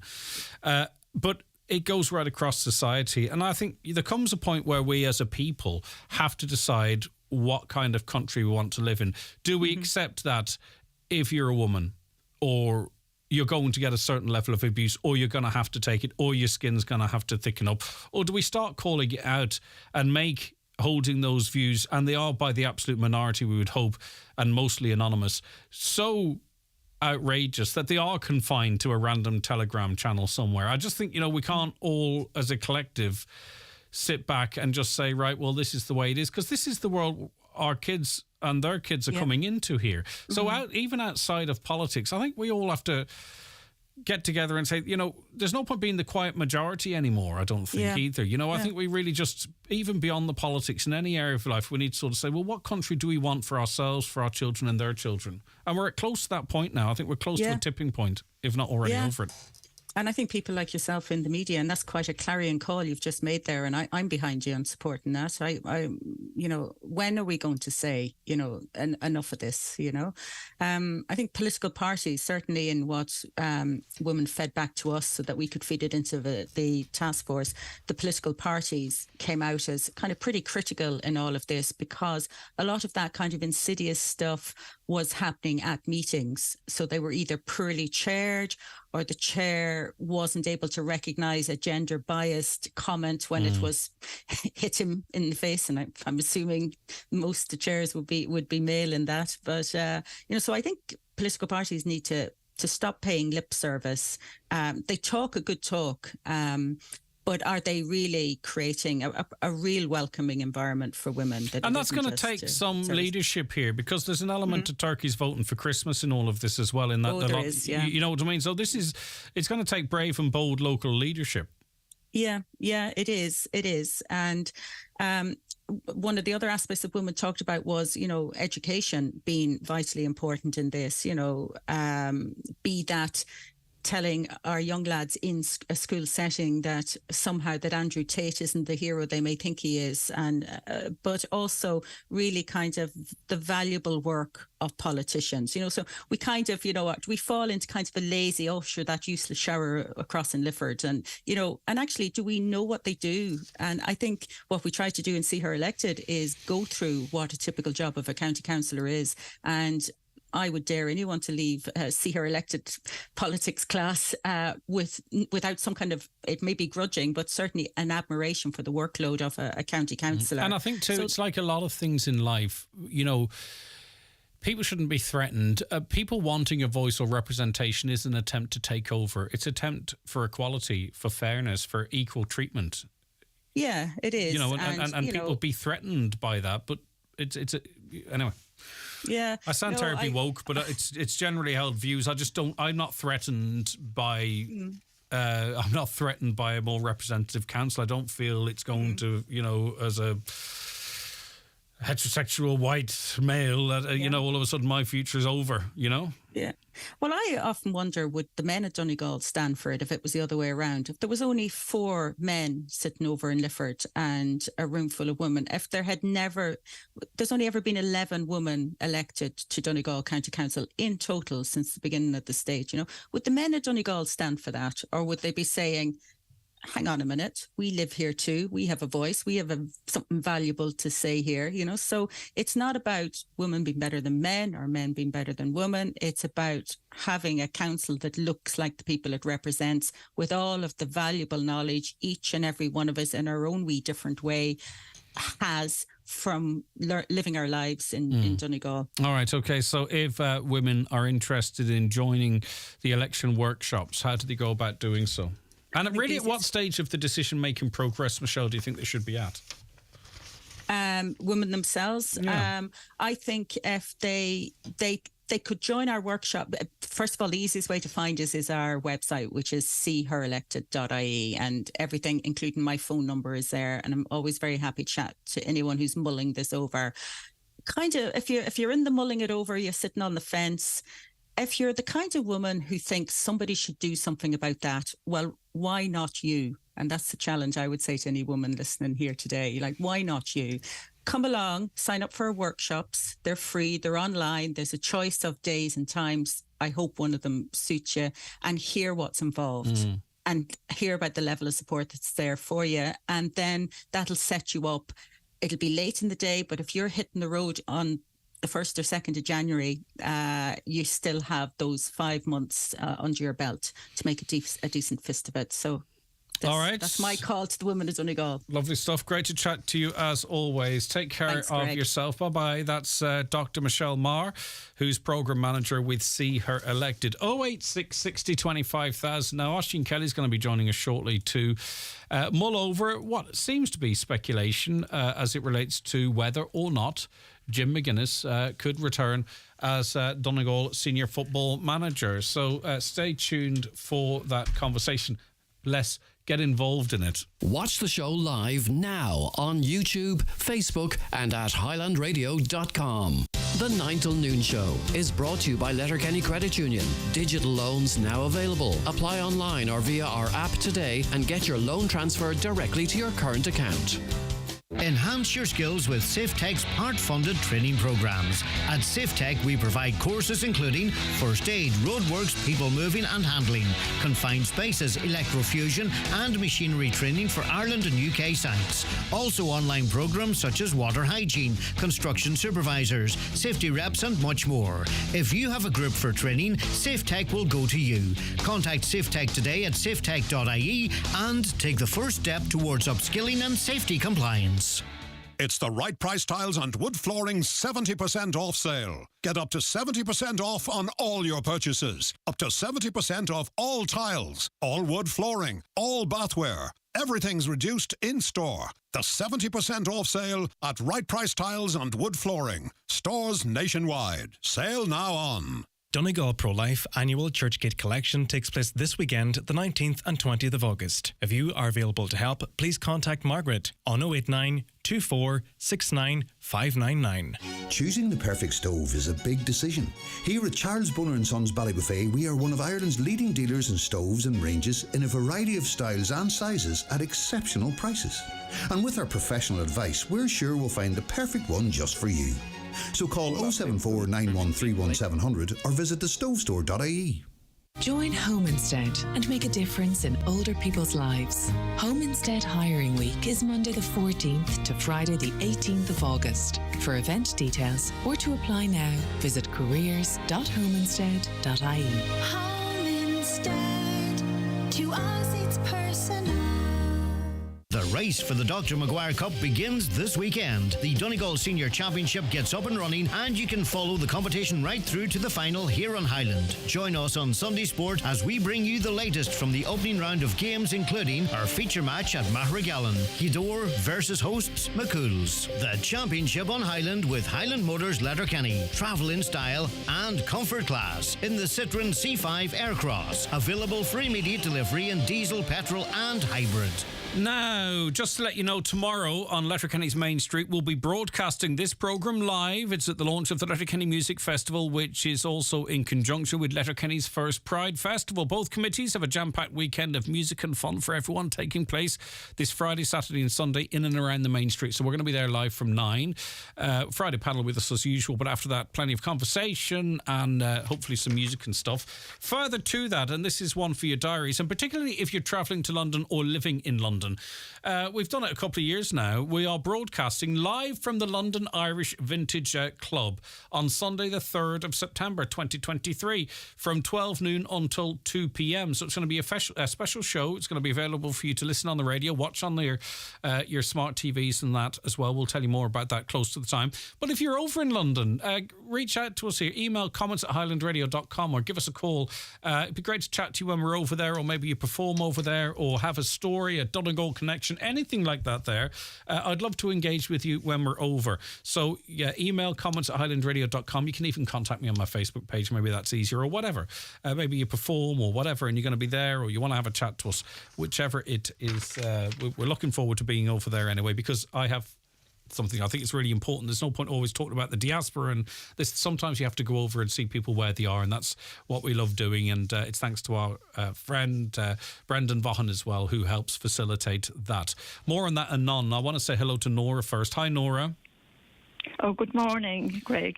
How are you getting on, Nora? How are you feeling? I'm okay. I'm okay today, but I had a bad experience yesterday. Okay, tell us about it, Nora.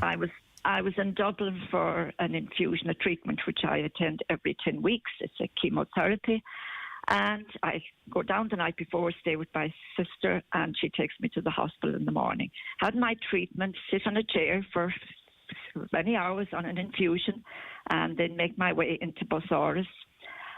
Was queuing for the 2:45 bus errand to Donegal, and I was first on the queue. The driver called us forward to Letterkenny, and I went to the bus, and he said, "You can't get on, you haven't booked online."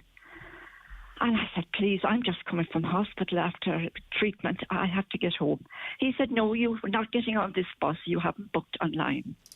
His tone was not pleasant either, was it, Nora? Not pleasant. If his attitude was just, if a person is pleasant, he could have said, which has happened before, "I'm sorry, people that have booked online have to get on first." But no, I wasn't getting on, and that was it. So anyway, I stepped. He said, "You can go and speak to my supervisor," which I did. And the driver manner mightn't be good, but the supervisor was just the same. Wow. Anyway, I just stood by. I definitely know for a fact I'm travelling bus air long enough. The bus wasn't half full leaving bus orders. But what really, the straw that broke the camel's hump was another guy came along and he hadn't booked online, so he stood by as well. Mm. So it came to the final call, the bus said the final call for Letterkenny, and nobody came forward. Everybody was on. Yes. And the guy that came definitely after me, I was first on the queue.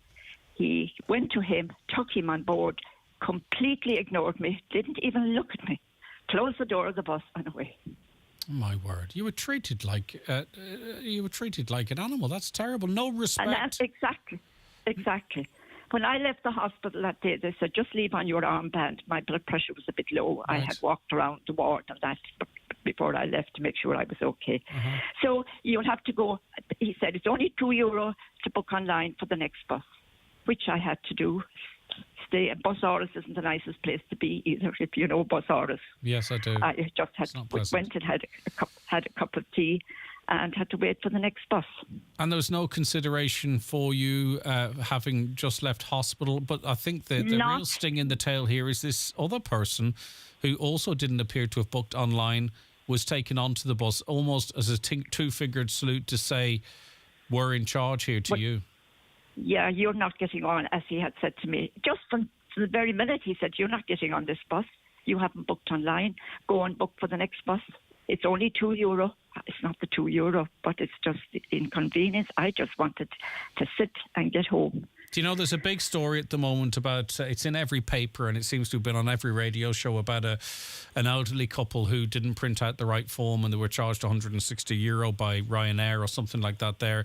Everyone's talking about it. This is even more horrendous, Nora, because they must have worked out I'm that not you a were... teenager. Okay, yeah, but they must have worked out that you were... They knew you were coming from hospital. They knew you were heading to the other end of the country. They knew you were travelling alone, and they left you stuck in Busaras. And not only did they not facilitate you, they made you feel like you were nothing. I think. I hope I'm not. Exactly. They made you feel like you were nothing. Yeah, exactly. And no one should have to endure that. So hurt. Okay. But then come the next bus. It was a private coach we hired out, and it's the same thing. I got on that because I had booked online, and when he was ready to take off, the same supervisor was there. The driver said, 4 haven't turned up for this bus. Can I take 4 on, which were waiting like me, hadn't booked online? Oh, he said, no, just go on to the airport, which it did. And I observed that the bus left the airport with empty seats. Wow. So the supervisor had the option to let 4 people who hadn't booked to get to the airport, and he chose to send the bus away empty. He sent away where them 4 could have got on. It left Dublin Airport with empty seats. I wonder what Eamon Ryan thinks about that. 2 buses going where one might do. Nora, it's clear no one, least of all you, deserves the treatment that you felt. I hope you understand that we all support you and agree that you were treated horrendously. We're going to make inquiries to Bus Éireann, but there's a serious fundamental problem there. This is not business. This is about treating people as humans and having respect for people, and I'm so sorry you were treated like this, and we're going to try and get a response from them. Just for you to have been left there to your own devices, having just left hospital in Busaras, and you waiting to get to the other end of the country, it's a disgrace, and Bus Éireann should hang their heads in shame for their treatment of you, Nora. Well, when there was a lady getting off in Monaghan, she was sitting in front of me, and she probably heard me speak to my family about my experience. And she turned around and she said, I hope you feel okay. She said, this is happening every day. It's horrendous. It's a horrendous, Nora. Okay, well, listen, we will make our inquiries, and I would love to say we could make change, but this seems to be a cultural problem in an organisation. We're talking about RTE. Well, here's a real serious issue that adjusts and affects people's lives on the everyday. Nora, thank you for your time. I hope you're feeling better today and you get a nice cuppa and you've got your feet up and you recover well from your infusion. Okay, thank you very much. God bless you, Nora. Thank you so much indeed. Okay, take care of yourself. The 9 till noon show is brought to you by Letterkenny Credit Union, offering low-rate holiday loans with fast approval. Apply online at letterkennycu.ie or in office today. On this week's Business Matters, I am joined by the owners of Alexander's of Balbuffet, Joe and Tracy Alexander. So join me, Kieran O'Donnell, for Business Matters on Sunday evening after the 6 o'clock news. The Business Matters podcast is also available to download at highlandradio.com. Business Matters in association with ATU Donegal Faculty of Business. Now is the time to realise your potential by enrolling on the part-time degree in business. Only 3 years with 1 evening per week on campus and another online. Open up your future by contacting the faculty office on 9186206 or visit lyit.ie today. It's that time of year again, back to school season. Are you ready to gear up for success? At Irwin Expert Electrical, we've got everything you need to make this school year a breeze with our back to school tech supplies. From laptops that spark creativity to tablets that unlock knowledge. We have the latest tech at unbeatable prices. Irwin Expert Electrical, Letterkenny and Buncrana.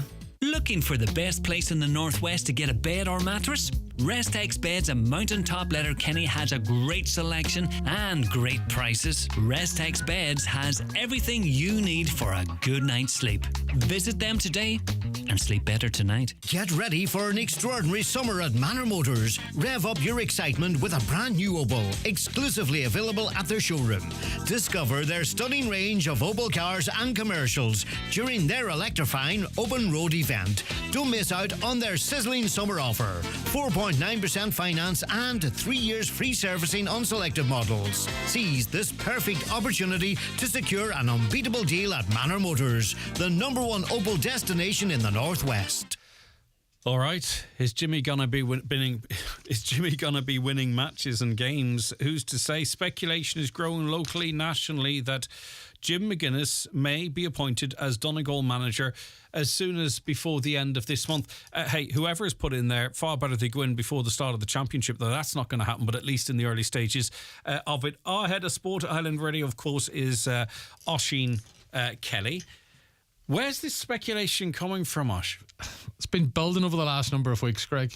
There's been a lot of talk about Jim McGuinness returning to Donegal ever since Aidan O'Rourke had vacated the job, and that the Donegal senior management position was vacant once again. Jim was always going to be linked with us, and then it came out in that podcast, if I remember, several months ago as well, where he said that he had extended his hand to help out with Donegal, and nothing materialised off it. But once the senior management role became available, or was vacant, everybody was talking about Jim McGuinness.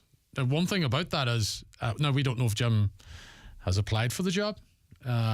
Should he apply for the job, given that what he has done before, that should he be approached? But it's all Jim, which we'll say is a bit unfair, Greg, to the candidates who actually have applied for the job, because everybody's talking about Jim McGuinness. But it has grown, it's got bigger, and for whatever reason today, the national papers are talking about Jim McGuinness, as you say, returning by the end of the month. Ryan Ferry in the Donegal News is opening line, and I've circled here the word could accept the role of Donegal senior team manager in the coming days. Now that would indicate to you that, right, this is very, very close here, that Jim McGuinness is on the verge of returning to be the Donegal manager. Since this broke, we've been talking to several people, and numerous people this morning, to try and get some sort of idea or feed if there is any substance to this. I don't think an appointment's coming in the next couple of days, because there doesn't seem to be anything concrete enough for that. And that's not taken away from Ryan in his piece this morning. Obviously, he has his sources that he feels are reliable sources.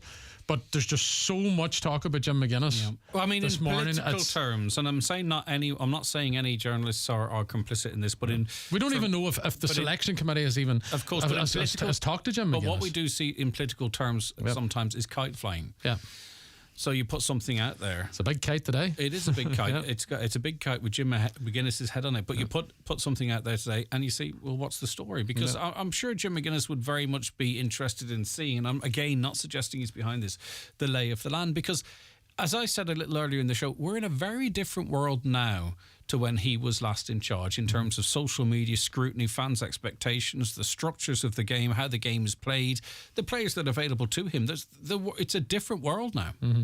Yeah, it's a completely different world. Is Jim McGuinness going to take on this role as Donegal, if this is the case and he wants the job? For Jim McGuinness to be a successful Donegal manager, to follow on from where he was previous, away from the social media and all that, Greg, just from a football point of view, what's the expectation? What's the expectation of the Donegal supporters? You won in All-Ireland, you're coming back, what are you coming back to do? That's the way they are. And also, he will want. He knows he can't deliver next year.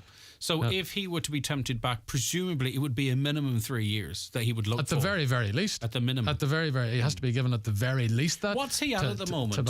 I mean, I'm not getting into his personal life, but he's been involved. There was talk of him being involved in his most recent role. We understand was with Down. Right. So he's at home and involved in. Yeah, and he was involved. Football. Apparently, he was involved in with Down GAA in a training capacity. Obviously, he left the GAA world to go into the soccer environment. He was involved with Celtic. He then went to China. He had a spell in America. There hasn't been much on the football front. He got all of his qualifications. He's a top graded coach. Yeah. So he has them all. He was involved with Derry City under-19s at one stage. But where does he go next? This is another question for Jim McGuinness. If Jim McGuinness takes on the role as Donegal senior team manager for 2023, where does that leave his involvement in soccer? And also too, what does he want back in return? Because he's going to go in there, if there are high level talks, right, he's going to go in there with a wish list in terms of support. I presume, because of the level of his professionalism, certain expectations, certain resources, certain things that are done a certain way, if he is to deliver on a commitment. Yeah, and there'll have to be, I suppose, financial backing on that front to bring all these factors together. I think with Jim McGuinness on board, with a man like that at the front, you'll have no problem getting the financial backing. Is there an All-Ireland winning team in Donegal? Is there an All-Ireland winning team in Donegal? Dependent who's the manager. Depending on who's the manager, like we didn't have all our players available to us. Is there another Ulster in this Donegal if we have all the players available? That's not enough anymore. Yeah. Well, it could be to a group of players. But not to fans. I mean, not to fans. If Jim McGuinness comes back on board, are they going to be happy with just an Ulster title? I think there could be another Ulster if Donegal get all their players, because they've got good footballers. And they haven't been too far away in recent years. So they haven't, to be honest about it. If you go back a couple of years ago, remember extra time against Derry beat us. So if we could get our best players available, yes, there's an Ulster title. Is it an All-Ireland? I don't know. Is Jim McGuinness going to be the man in charge? Where's it going? It's all speculation at the moment, Greg. It is all speculation on social media, in the papers, national and locally. And that is because of the status of Jim McGuinness. Yeah, but there's nothing concrete today. No. That Jim McGuinness is going to take this role in the coming days. Well, you've covered your backside in every which way. I would love to see Jim McGuinness back. No, of course. But I would love to see Jim McGuinness back in the fold, back managing Donegal. But we have to wait and see. Because I think the future managers for 4, 5, 6, 7 years, we can see them. It's the interim here. And I'm not saying he'd be an interim manager, but, you know, there's a good gap for him to fill. Oisín, thanks very much. Okay, Greg. Oisín Kelly, head of sport there. Join us tomorrow morning from 9 on the radio. You can watch us live or in person. We're on Letterkenny's Main Street, broadcasting at the launch of the Letterkenny Music Festival, which is also in conjunction with Letterkenny's first Pride Festival. Looking forward to seeing you then. Have a lovely day. The 9